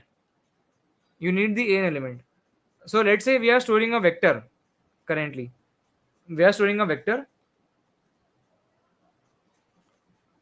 of int. So from that, we will get our an, right? So that's how you will update the score. But now also you have one more variable called sum, right? So how will you update the sum? How will you update the sum? That's one more question. The so when you are doing cyclic shift, this sum doesn't need to be changed, right? This sum doesn't need to be changed because the sum will remain same, obviously. So yeah, so now cyclic shift part is done. That we know how to update score in cyclic shift part by keeping track of sum also. Keep track of sum, right? But okay, now what about reversal? Like when we want to do reversal, how will we how will we keep track of the new score? Okay, let's check that out. Like initially, if my array was a1, a2, a3 up to an, then if I reverse my array, okay, so initial score was what? Initial score was 1 into a1, 2 into a2 up to n into an. So my initial score was this thing. I mean plus, correct. 1 into a1 plus 2 into a2 up to n into an. Right. So after I reverse it, what it will become? It will become basically n into a1, sorry, plus n minus 1 into a2 plus up to 1 into an. Like essentially I have reversed this array, right? So therefore the coefficients have reversed. Like I have written the sum in reverse order. Okay. So this has become this. Now again, if we try to take the difference, let's say a is equal to this and b is equal to this. So if I take the difference, what will happen? So when I take the difference, I will have what? I will do b minus a. B minus a is equal to n minus 1 into a1 plus um, n minus 3 into a2 plus up to the last term will be 1 minus n into an, right? This is our difference. This is our difference between the initial and the final scores if we reverse the arrays, right? So if somehow I have the value of this difference also, like if somehow I have the value of this thing, right, then I can update my score using this thing. Like if I have, let's suppose this is called sum 2, because sum is already taken, right? Sum is just this. Sum is a1 a2 up to an. So sum is this and sum 2 is this, right? So my sum 2 is this. So let's say I have the value of sum 2, like for this array a1 a2 up to an. If I have this value stored, then I can easily update my score, right? If I reverse the array, I can easily update my score from a to b. Like I can just do score plus equals to sum 2, right? So that's how I will update my score in the second case. But now I have one more problem, like I have a sum 2 also. So I have to maintain that also. I have to maintain sum 2 also. So how do I maintain that? So okay, now essentially we have three variables. We have three variables.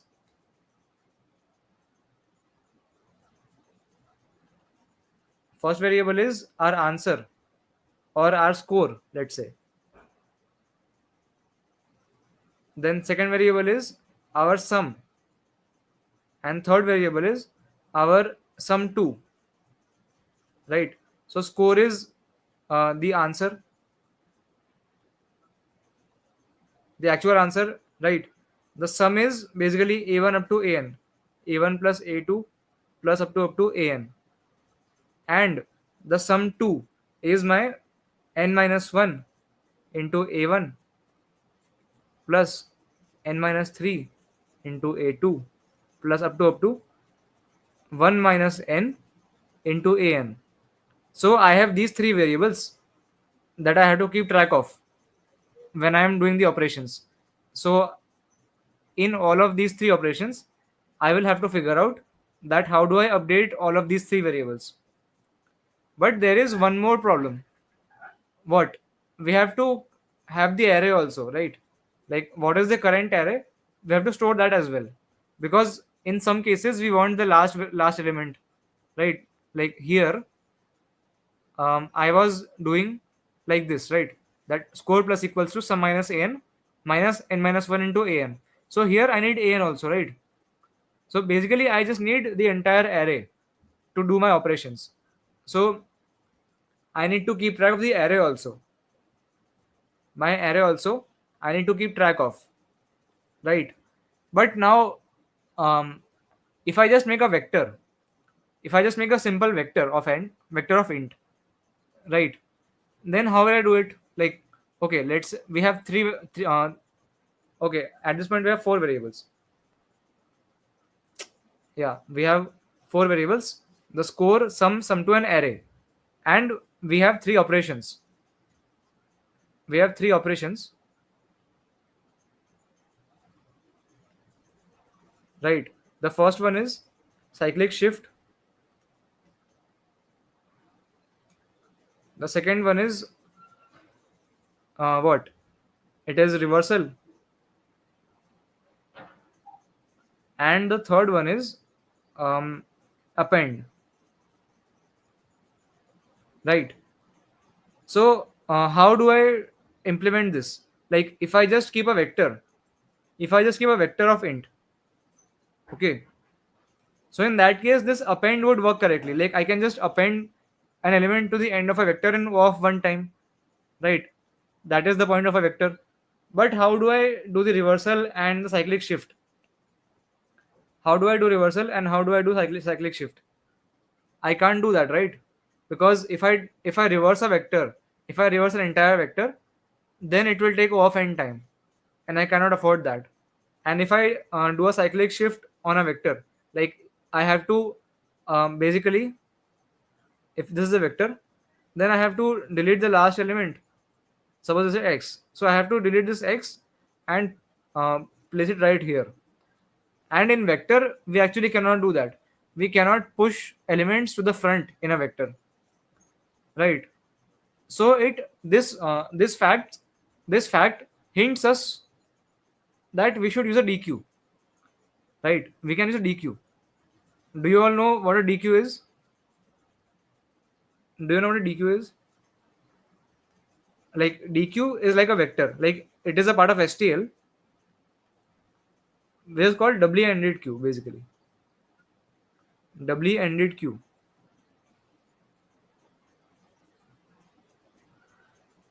Sorry, QUEUE. Okay.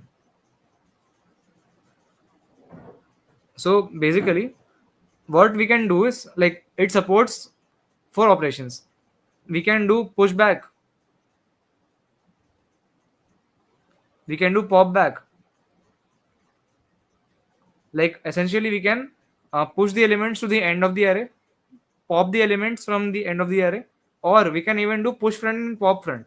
Like we can insert elements at the beginning of the array also, and we can delete the elements from the first of the array. So this is called DQ. So we can use that here. Like to implement cyclic shift, we can use that here. How we can use that? We can simply do what? Like let's say we have a current DQ and we want to do a cyclic shift, right? We want to do a cyclic shift. Then what we will do is we will delete this element. Like we'll pop back and we will push front. So that will have a cyclic shift, right? But the third thing, like the third part is reversal. Like how do you do a reversal? Like even reversing a DQ would take off n time, right? It would take off n time. So how do we do a reversal? Like to do a reversal, we can actually not do it at all. Like just think of it. Just think of this for a minute. Like actually, what I did was I just kept two queues. Okay. Hear me out. Okay. I have two queues, Q0 and Q1. Okay. Q0 and Q1. So let's say I push back 1 into Q0. Like let's say one query comes that append 1. Okay. So my Q0 would be 1 and my Q1 would be 1. Okay. Now let's say I have the query that append 2. So I will append 2 here and I'll append 2 to the front of the Q1. Then let's say I want to append 3. So I'll append 3 here and I'll append 3 to the front of the Q1. So essentially what I am doing is I am always storing this Q1 as the reverse of Q0. Okay. And let's say I want to find the last element of my array right now. So I will say that it is just the last element of this Q0, which is 3. Right. So it is 3. But now let's say I got a reverse operation. Okay. So let's say my operations were in insert 1, like 3 1. The type 3 operation 1. Then type 3 operation 2, type 3 operation 3. Then I have a type 2 operation, which is basically reversal. Okay. And then I have a type 3 operation called 4. So here what should it become? It should be like 1, then we insert 2, then we insert 3, and then we have to reverse it, so it becomes 3 2 1, and then we insert 4. That's what we intend to do. So how I am doing it using my two DQs? How am I doing it? I am basically keeping two DQs, right? I am keeping two DQs. The first Q, like Q0 and Q1. Okay. So initially my Q0 will be empty and Q1 will be empty. When I am inserting 1, so I am inserting 1 right here and right here in the first position. Then when I'm inserting 2, so I'll insert 2, I'll insert 2. So in Q0, I am inserting at the back, and in Q1, I insert at the front. So essentially, I am maintaining that every time this Q1 is a reverse of Q0. Okay. Then I'll insert 3. So I insert 3 here. But now let's say I want to reverse. Like let's say I want to reverse my array. So uh, initially, if I was working with Q0, like I was working with Q0, right? My array was Q0. But now after reversal, my array becomes Q1. My array becomes Q1. So essentially, I have like my new array is Q1. Okay. And now let's say if I want to insert 4 into my array, so I'll insert 4 here at the front or at the back. And in Q0, I'll insert at the front. And then let's say again I want to reverse. So I will move my pointer here. So now my array is this one. And if I want the last element of my array, then it is 3. So that's how I am doing that. That's how I'm maintaining my array, right? So we had four things to maintain. We had four things to maintain. One is score, one is sum 2, and one is array.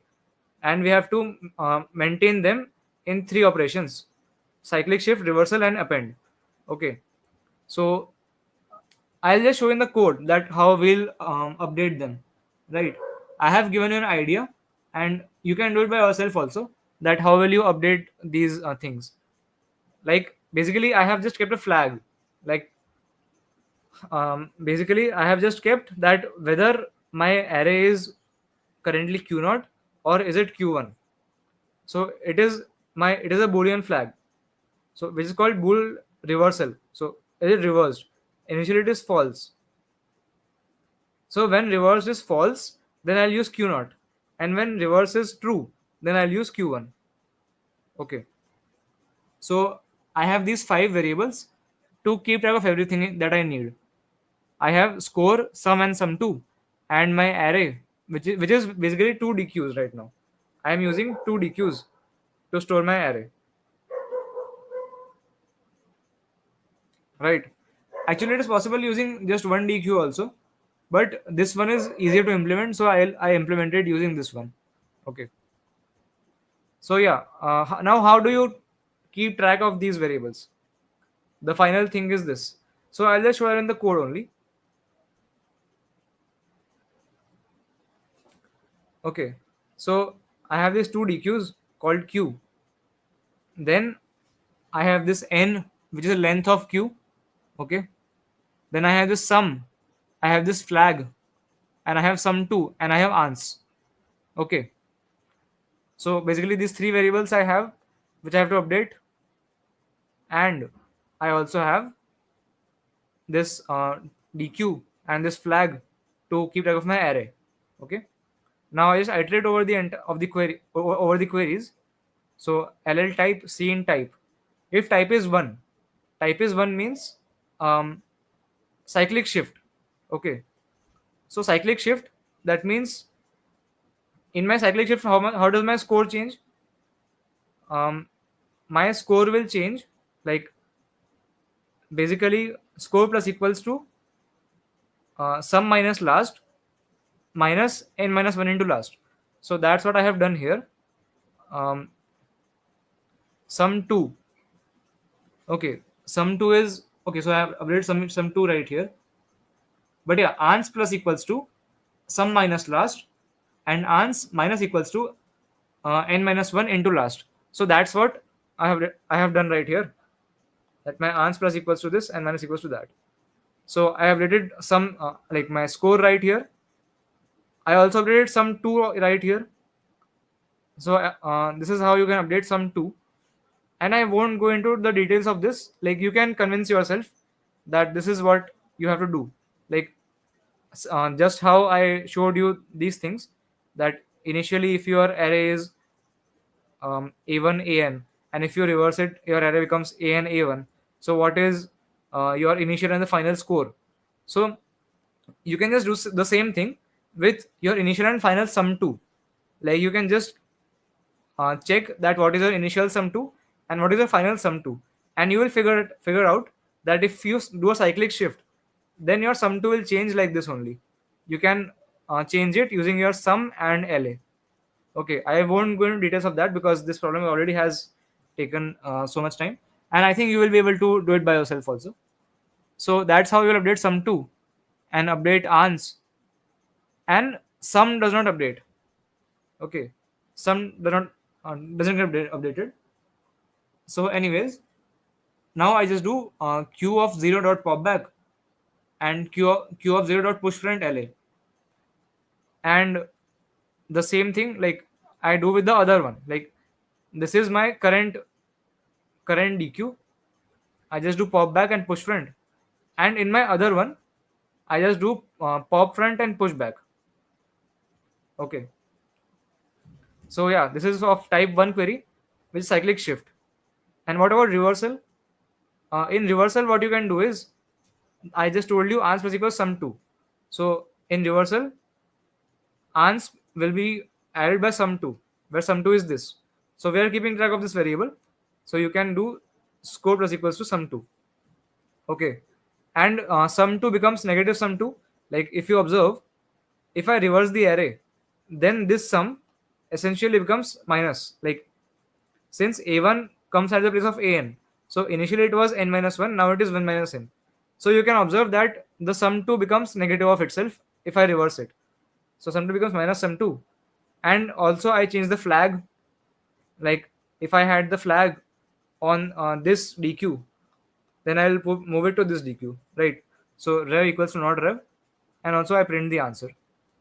Now the third case, if I push back k, so I'll just take the input of k, I'll increment my n, and I will push back k in my q0, and in q1 I'll push front, right? And ans plus equals to n into k, like that's how you will update the ans, right? Ans will increase by n into k. And how do you increment some How do you increment sum to? It will be just like that also you will calculate by yourself. That also you can calculate easily. That how does sum to change? Okay, and sum will obviously increment by k. The total sum will get incremented by k, and just print the answer finally. So that's how you can keep track of the variables in all three cases. Okay, so that's the logic of this problem. Like it is just keeping track of things. Like it is just implementation, to be honest. There is no tough logic on this. Just keep track of some things, like two or three variables you have to keep track of, and it is pretty easy after that. Like how do these change? You just have to look at that, and it like yeah, it is solved. So is it clear, guys? Like if it is not clear, like I encourage you to watch the video once more by rewinding, and like just figure out by yourself that how would you update this sum to in this part and also in this part. So I am keeping these two things to you, and in case you are not able to figure it out, you can just also look at the editorial. So I'm assuming that it is using the same thing as me. It is keeping,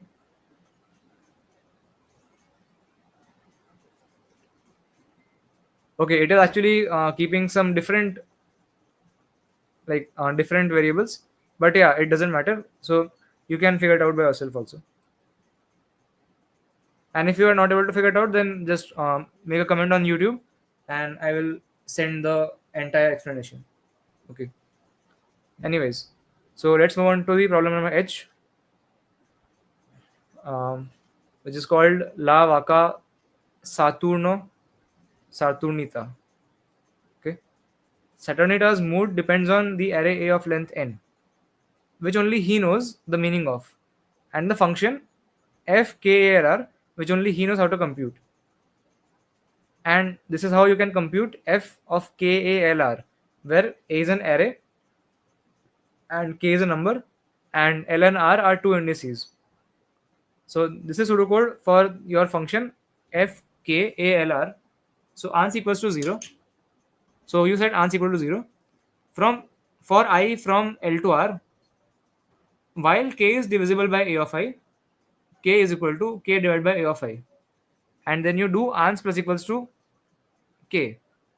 Okay, and then you return ans. So this is how you can calculate the function f of kalr. And finally, you are given q queries, each containing integers k, l, and r.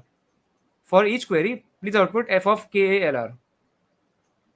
Okay, so basically, you have been given an array A, and you are given queries, and you have to print f of kalr. Right. So what is f of kalr? Essentially, it is that, okay, let's take an example. Let's say this is the array. Let's say this is the array 18, 12, 8, 9. Okay, 18, 12, 8, and 9. And if I if I want, okay, so this is the array A. Let's say L is equal to 1, R is equal to 2, and K is equal to 216. So this is the test case which is right here. This is this test case 216, 1, and 2. Okay. So how would I calculate my answer? So I'll start my pointer at 1. Okay. Now while K mod AI is equal to 0, I will divide K by AI. K divide equals AI. So let's say here, what is there? K is 216, right? And AI is 18.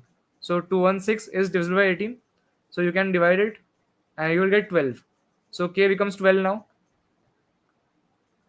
K becomes 12 now. K is equal to 12. And now you cannot divide it anymore. So you just add it to your answer. So your answer plus equals to 12. Okay. Or basically currently your answer is 12. Right. Now you go forward. You see 12. Since 12 is divisible by 12, you will again divide k by 12. So now your k is 1. And then you will increment your answer by k. So plus 1 you will have. And since r was 2, we just had to stop here. Like we won't go ahead because r is 2. So the answer is basically 12 plus 1, which is 13. Okay.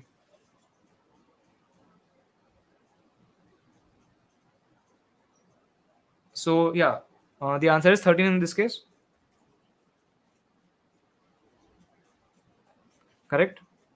Sorry, this one. So how do you solve this? Now, basically, there is just one observation, which is very brilliant. Like, it's actually very common that, see, let's say you have some number, right? You have this k, you have this k. Now, in each step, in this while loop, in each step, you are dividing k by ai, right? You are doing k goes to k divided by ai, where ai is divisible by k, correct? So, now, basically, what I want to say is that how many times can you divide? Like I am asking you, at most,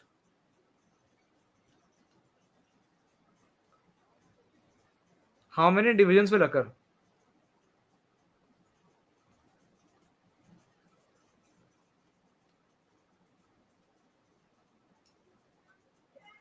Like if I ask you this, that if you are starting with some value of k, and if you are dividing by ai, then how many divisions can occur at max? Like the best case is that you are dividing by ai, where ai is 2. Like the best case is that you are dividing by 2 every time. So in that case also it will only have log k divisions, log k to the base 2. Like let's say you start with 1000, or let's say you start with 768 or something. Okay. And then you divide by 2. So this is a huge number, right? But you divide by 2, so it becomes what? 3 3 what? 84. Then again you divide by 2, so it becomes 192. Then you divide by 2, so it becomes uh, 96. Then it becomes 32. Sorry, it becomes 48. Then it becomes 24. Then it becomes 12. Then it becomes 6. Then it becomes 3. And now you cannot divide by 2, right? So like in just 1, 2, 3, 4, 5, 6, 7, 8, in just 8 steps, this 768 was boiled down to 3. So like in logarithmic steps, in log k to the base 2 steps, at max, like at max, these many divisions can occur. So this is one fact that we can use to compute our function efficiently. Like this is what you have to do, right? You are given the array a, and we have to start at some point and keep iterating from L to R and keep dividing k, right? But the thing is that k can be divided at max log n times or log k times essentially. So we can use that fact to our advantage. Okay. So okay, let's say we have some array. We have some array. Um, let's take the sample only. 18, 12, 8, 9. 18, 12, 8, and 9. And let's say you want to start at some point, or let's not take the sample is too simple. Let's say you have just general array a1. I think the those of you who are looking at the solution for h, I think you should be able to understand the general solution. Like even if I don't give examples and all, like even if I just say mathematical things, then I think you should be able to understand. Like if you're trying problem h, right? So if you have the array a1, a2, a3, a4 up to an, and you have some L pointer, and you have R pointer, which means that you have to basically start at this, start your pointer at here P1, then move it here, then move it here, and at each step, while k is divisible by a2, just divide k by a2, like ap, for example, I mean, right? So if you are, so that is one query, right? One query of KLR form, one query of the form k comma l comma r, which means that you have to start your pointer at l, and whenever the number is divisible by a2, like whenever k is divisible by a2, just divide it by a2, right? Then whenever the number is divisible by a3, just divide it by a3, and so on. So, and you have to basically tell the sum of the final values at each step. Like when you are here, so suppose you divide k by a2 once, then you again divide k by a2. So the final value of k at this step, you have to add it to your answer. Then you come here.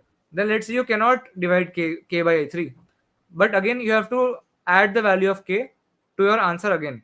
That is the algorithm, right? That is our algorithm. So, and yeah, suppose at a4 also you are not able to divide, so you will add k. So you can just do this quickly. Like you can use the fact that the division only occurs log k times to do this very quickly.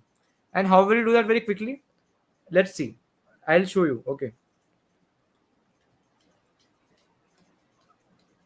Like this is one huge array of length n, and let's say this is your interval l comma r.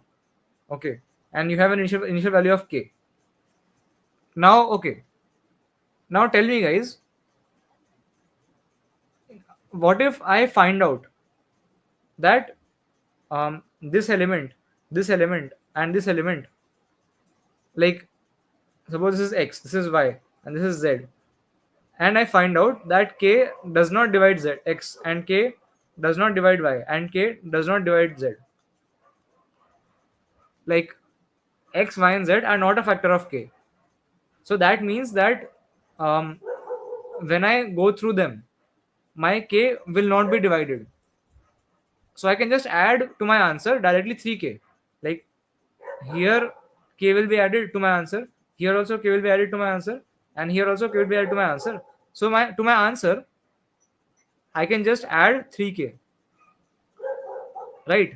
So like if I know that the first factor of k comes here, see, if a number x is like, if k is divisible by x, then that means that x is a factor of k. So if I know that if the first three numbers are not a factor of k, then I can just simply add 3k to my answer and just move on to the fourth one directly. Just move on to the fourth one and check that it is divisible by k. I mean, sorry, k is divisible by x. So just keep dividing by x at that point. Okay, and so you will have a new k. So at this point, when you divide this k by x multiple times, you will have a k dash, right? And now, of course, this x is not a multiple of k dash or a factor of k dash, right? Because we have divided it enough times. We have divided this k by x enough times so that this k dash is no longer multiple of x, right? So, and now let's say the next factor of k dash appears here. Like all of these numbers, this number, this number, this number, this number, they are not a factor of k dash. Then that means I can just add 5 into k dash, right? I can just add 5 into k dash to my answer. Like one for here, one for here, one for here, one for here, and one for here. And directly move to this step. I can directly move to this. Let's say there is y here. And k dash is divisible by y. So I'll just keep dividing by y. So k dash by y I'll do. So suppose I'll get k double dash, which is not divisible by y also, and this one also it is not divisible. So I'll add plus 2k double dash, right? So we can simply find out that for a given k, where is the first index which is divisible by that. Like essentially the problem boils down to, like, we are, like, in the array start, we are starting here. So and we have the value of k. So in this range, like from, so this is L and this is R. So in the range L to R, I want to query that what is the first index, which is which is a factor of x, which is a factor of k. What is the first index, which is a factor of k?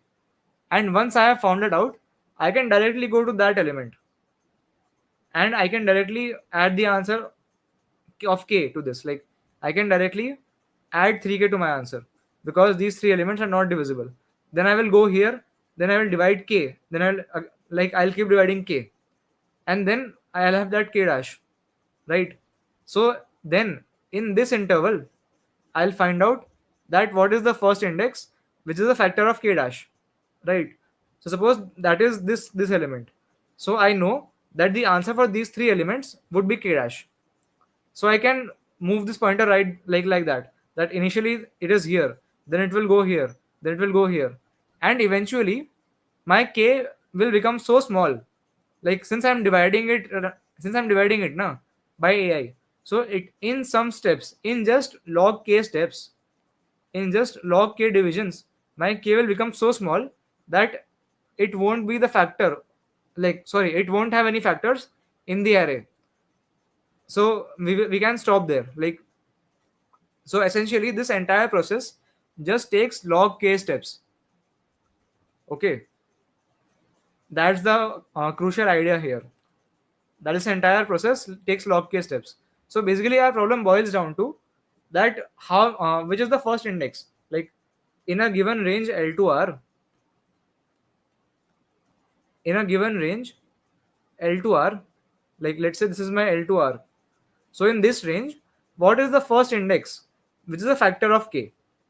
If I am able to process this query fast, then I can directly go there. Like if I am here, so I can direct, if I know that this is the first index, which is a factor of k, then I'll skip all of these three indices and I'll directly go to this index. Okay, so how do I answer this query? How do I answer this query?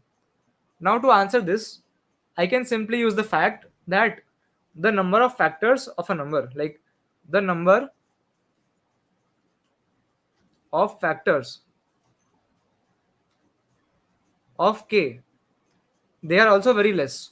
Like in practice you can use that a number k can have at max k to the power 1 by 3 factors. Okay, k to the power 1 by 3 number of factors k can have approximately. Okay, this is not a like exact number, but it is approximately, you can use this. Okay, so since our k is up to 10 to the power 5 only, right? Up to 10 to the power 5 only, k, right? So it can only have at max around 80, around 80 number of factors it can have. So I can just iterate over all of those factors, right? So let's say for example I have k as 24, k equal to 24 I have, and the array I have, suppose I have 1 here, I have 5, I have 9, and then I have 13, let's say, then I have a 6 here, then I have a 8 here, then I have a 13 also here, then I have a 12, a 10, and an 8, right? So let's say I want that for k equal to 24, in this range, what is the first index, which is a factor of k? So to do that, I can just iterate over all the factors of k. Like this k can be decomposed, like the number of factors are what? This 2 is a factor, 3 is a factor, 4 is factor, 6, 8, and 12, and 24. These are the factors of 24, right? So I can just iterate over all these factors. Okay, and I will find out that what is the first index, like let's say for 2. So when is the first time that 2 is occurring after this index? That after this index, when is 2 occurring for the first time? Then for 3 also I'll check that where is 3 occurring for the first time, then where is 4 occurring, then where is 6 occurring, then where is 8 occurring. So out of all of these numbers, I will take the minimum index, that whichever factor is occurring that the earliest position after L. Like if this is my L, whichever factor is occurring at the earliest position, I will simply go there and do the divisions. And I can simply do the divisions manually, and it will take at most log k steps. It will take at most log k steps to converge my k to a very small number, which will not have any factors in the remaining range. So that's why it will work in log k time. But yeah, how will you find that? Like, okay, what is the first occurrence of 4, for example? Like, I'm iterating over the factors of k, right? So how will you find out that what is the first occurrence of 4 after this index L? You can simply keep a set of 4s, right? Like, for every number in the array, you can just store that what are its positions in a vector. Okay, like you can just keep a map, just keep a map of int comma vector of int. All right, so basically m of I, like let's say it is m. So what will m of I store? M of I will be a vector of all the occurrences, all occurrences of the element I. Like it will store all the positions, basically all the positions of element I in the sorted order. Okay, I mean all the positions of the element I, it will store, and they will sorted order. Okay, so if I want to find the first index which is after L, so I'll just use lower bound function. I'll just do a binary search, and in log n time, I can find out that what is the first occurrence of this factor. So for every factor, I'll iterate over its positions. Like I'll find out the first position, and I'll take the minimum index of them, and I'll directly go there. Then I'll go there, I'll divide k, I'll have my new value of k, and I'll iterate over the factors of my new value of k. And again, I will go to the next minimum index, and so on and so forth, until I don't have any factors left. Like until for my certain k, there are no factors in my range. So at that point, I will break. Right. So that's the algorithm here. So I hope it is clear to all. Like if you all are still here in the live stream, I hope it is clear to you. So if anyone of you has a doubt in the logic, if someone has a doubt, then please tell me at this point.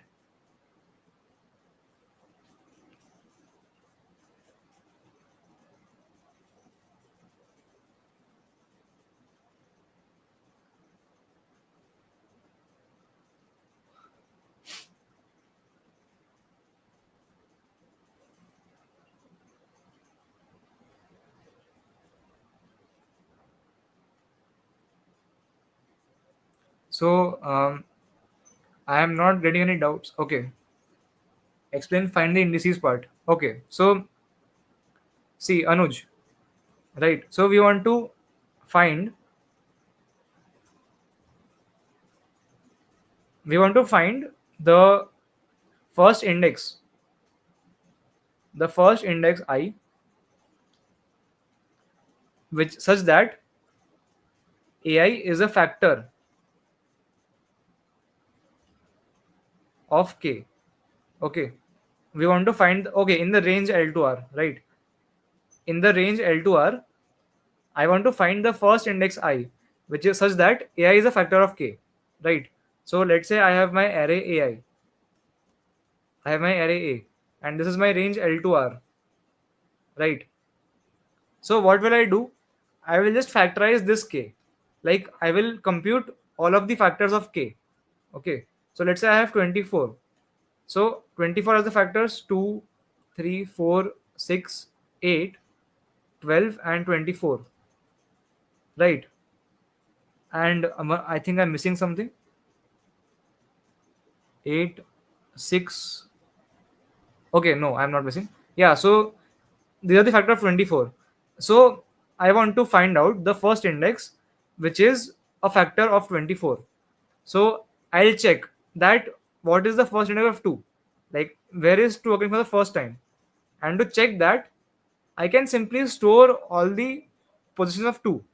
Like let's say 2 is here, 2 is here, and 2 is here. I'll index this. Okay, 0, 1, 2, 3, 4, 5, 6, 7, 8, 9, and 10. Okay, so let's say 2 is here, 2 is here, and 2 is here. Then let's say 3 is here, 3 is here, and 3 is here. Then let's say 4 is here. Okay, then let's say 8 is here. Then let's say 12 is here, 12 is here, and 12 is here. And there is no 24 in the array. Okay, so let's say for this array, I want to figure out that in the range L to R, what is the first index which is a multiple of 24 or a factor of 24, let's say. Or let's change this a bit. Let's say it is 13 and this is 5. Okay, now just observe what I am doing is I am iterating over all of the factors of 24. Like, okay, if the number is a factor of 24, that means it has to be either of these numbers, right? So I will iterate over these numbers. Let's say the current number is x. So I am trying to find out that what is the first occurrence of x in my array from L to R, I mean, like after the index L. After the index L, what is the first position at which x occurs? So for that, I can just store a position array, right? Like I can just store a map. I can just store a map from int, comma, vector of int. Okay. So what will m of I store? Or what will m of x store? What will m of x store? It will store all the indices. Basically all the positions of I. All the positions of I. I mean x, sorry. Basically all the indices I such that ai is equal to x. Okay, so for example, for 2, what will it store? Like in for this array that I have, it will store for m of 2, it will store 3, 6, and 10, right? And let's say we have L equals to 1, right? So we want that what is the first occurrence after after L equals to 1. So we can just do a lower bound on this thing. We can just do a lower bound on this vector and we'll find the first index. So we'll do this for every factor of 24, and whichever one is the lowest, like we want the first factor, right? We want out of all the factors, we want the first factor. So we can just iterate over all the factors and find their first occurrence after L, and we'll take the minimum of all of them, right? And that's how we can find the first occurrence of the factor of k. Like where is the first factor of k occurring? So Anuj, did you get it this time? And if you did not get it, so can you tell me the part which you did not get? Traversing on all the factors of k costs time. Yes, but it will take time only k to the power 1 by 3. Like the number of factors of k are only k to the power 1 by 3. And okay, you might be asking that, okay, I got your question now, that how will I find that, like what are the factors of k?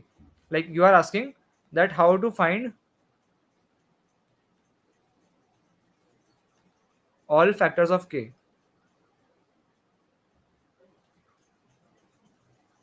right? I think that's what you are asking. So actually that can be done in O of number of factors time.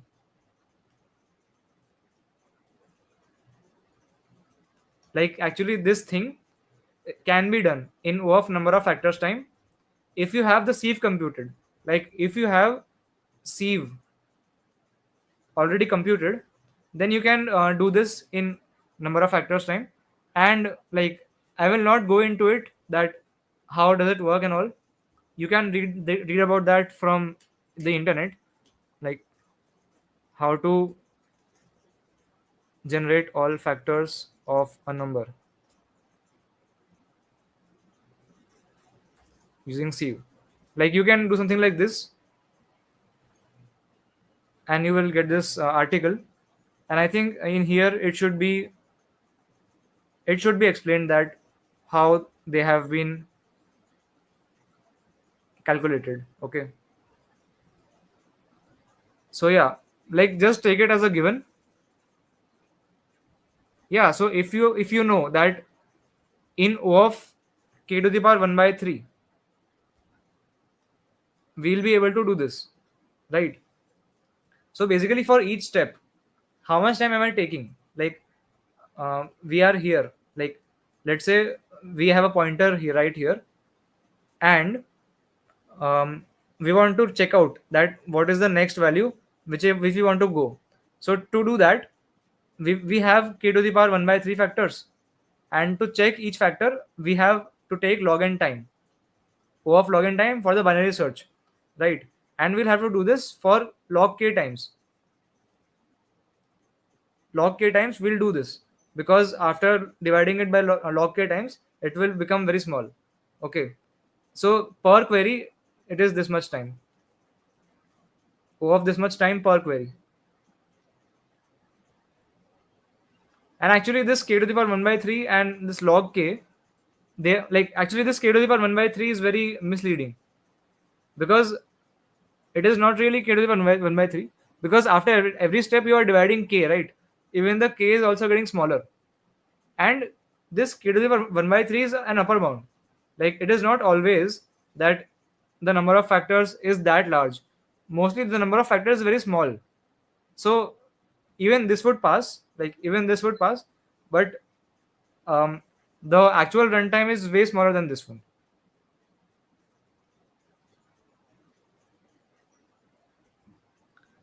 So yeah, that is what you can do. So Anuj, do you get it now, or do you have any other doubt?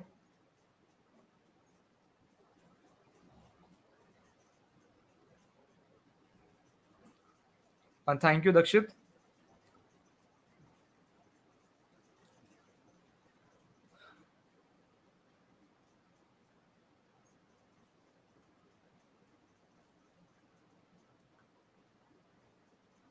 So Anuj, do you have any doubts?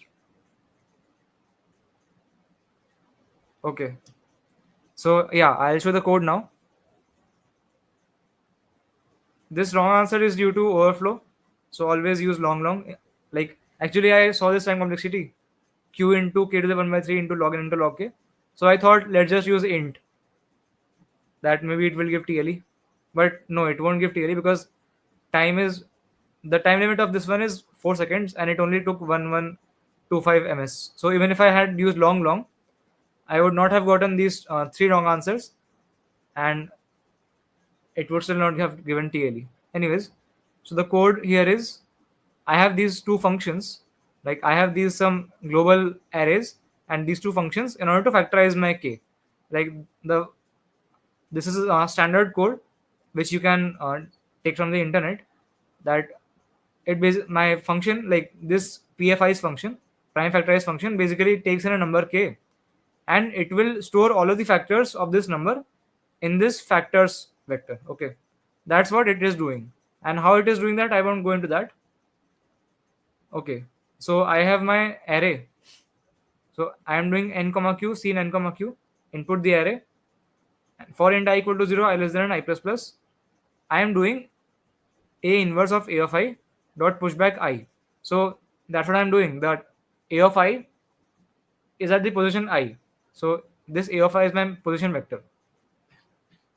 Then I am doing the queries while q minus minus ll klr c in klr, and since I am having zero indexing, I'll do l minus minus r minus minus, and long ans equal to 0. Okay, so this is my answer which I will print. So I'll finally print c out ans, and what I am doing is, currently I am storing that where I am. So my index is equal to 1, right? Now I'll prime factorize the current value of k. Okay, and then I'll find out that what is the next index, which is the factor of k, right? So I'm iterating over all the factors of k, and I'm doing min of mi comma star it, right? I'm doing lower bound on ai of x dot begin, ai of x comma end, and idx. So currently where I am, उसके बाद जो भी index है, which is a factor of k, I am finding that out. And if that minimum index is out of my range, that is, it is more than r, then I'll just break, because there are no more factors remaining to process. Okay. And otherwise, I can just add the answer, like the current value of k, like from idx up to mi, right? Like up to mi minus 1 actually. Like from the current index, which is idx, up to mi minus 1, the answer would just be k. So I'll add this, and then I'll divide k. So while k mod mi equal to 0, while k mod a of mi equal to 0, k divide equals a of mi, and I'll update my index to mi. So I'll basically go to that index, and I'll keep doing this until it breaks. So until my k becomes small enough, and this loop will only run at most log k times. Okay, so this loop is of log k, then this loop is of k to the power 1 by 3, and this by this function call is log n, and this outer loop is of q. So finally your complexity is q log k log n into k to the power 1 by 3. Okay. And finally, yeah, I add this to my answer, that like when I broke out of the loop, like let's say I was at some index, I was here, and there were no more indices in front of this which were a factor of k. So I just break, and the answer to all of these would be k, right? So I just do r minus idx plus 1 into k, right? I just add it to my answer and see how it runs. So that's the explanation for the last problem. Okay.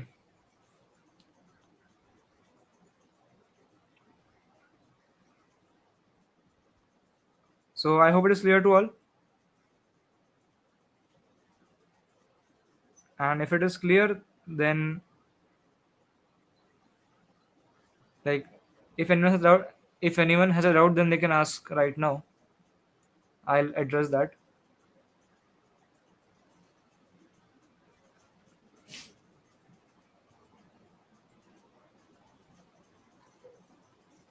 Okay. So I'm assuming no one has a doubt. So I'll take your. When are the courses available? Uh, I'm not sure about that. Like I think you can ask someone on LinkedIn. Like, or you can check the website. I think so. On the website, it should be available.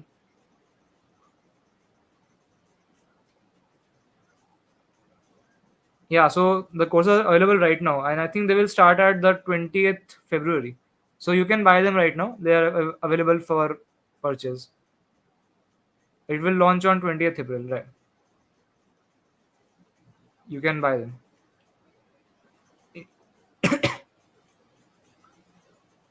I get stuck at Div 2A, but able to solve B and C in same contest.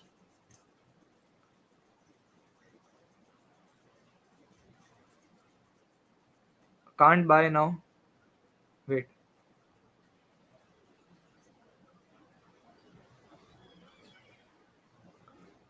Uh, okay, so I think the enrollment has been closed now, I think. So you will be able to get the next batch, which will start after, I think, 3 months. Or like, actually, you can try to mail, like, you can try the contact. You can post your query right here, and I think they will respond. Okay. Yeah, Himanshu. This is a very unique doubt that you get stuck at Div 2A. I think that should not happen very often, right? It might happen once or twice where the problem is very weird, or maybe you are not able to think in the right direction, but it should not happen very frequently. So, like if you are able to do Div 2 B and C, then I think with enough effort you should be able to do A also. So yeah, that is no problem. Like that just depends on the problems. Like sometimes it might happen. Like uh, I also get stuck in sometimes of problems of 1500 rating or 1600 rating. even though I can solve up to 20 also. So it happens, but you can't do anything about it. Just look at the solution and think about why did you not think of that. It's fine. Anyways, so I hope there are no other queries. So I'll take your leave now. Thanks for joining in. It's pretty late now, so I'll take your leave. Bye bye.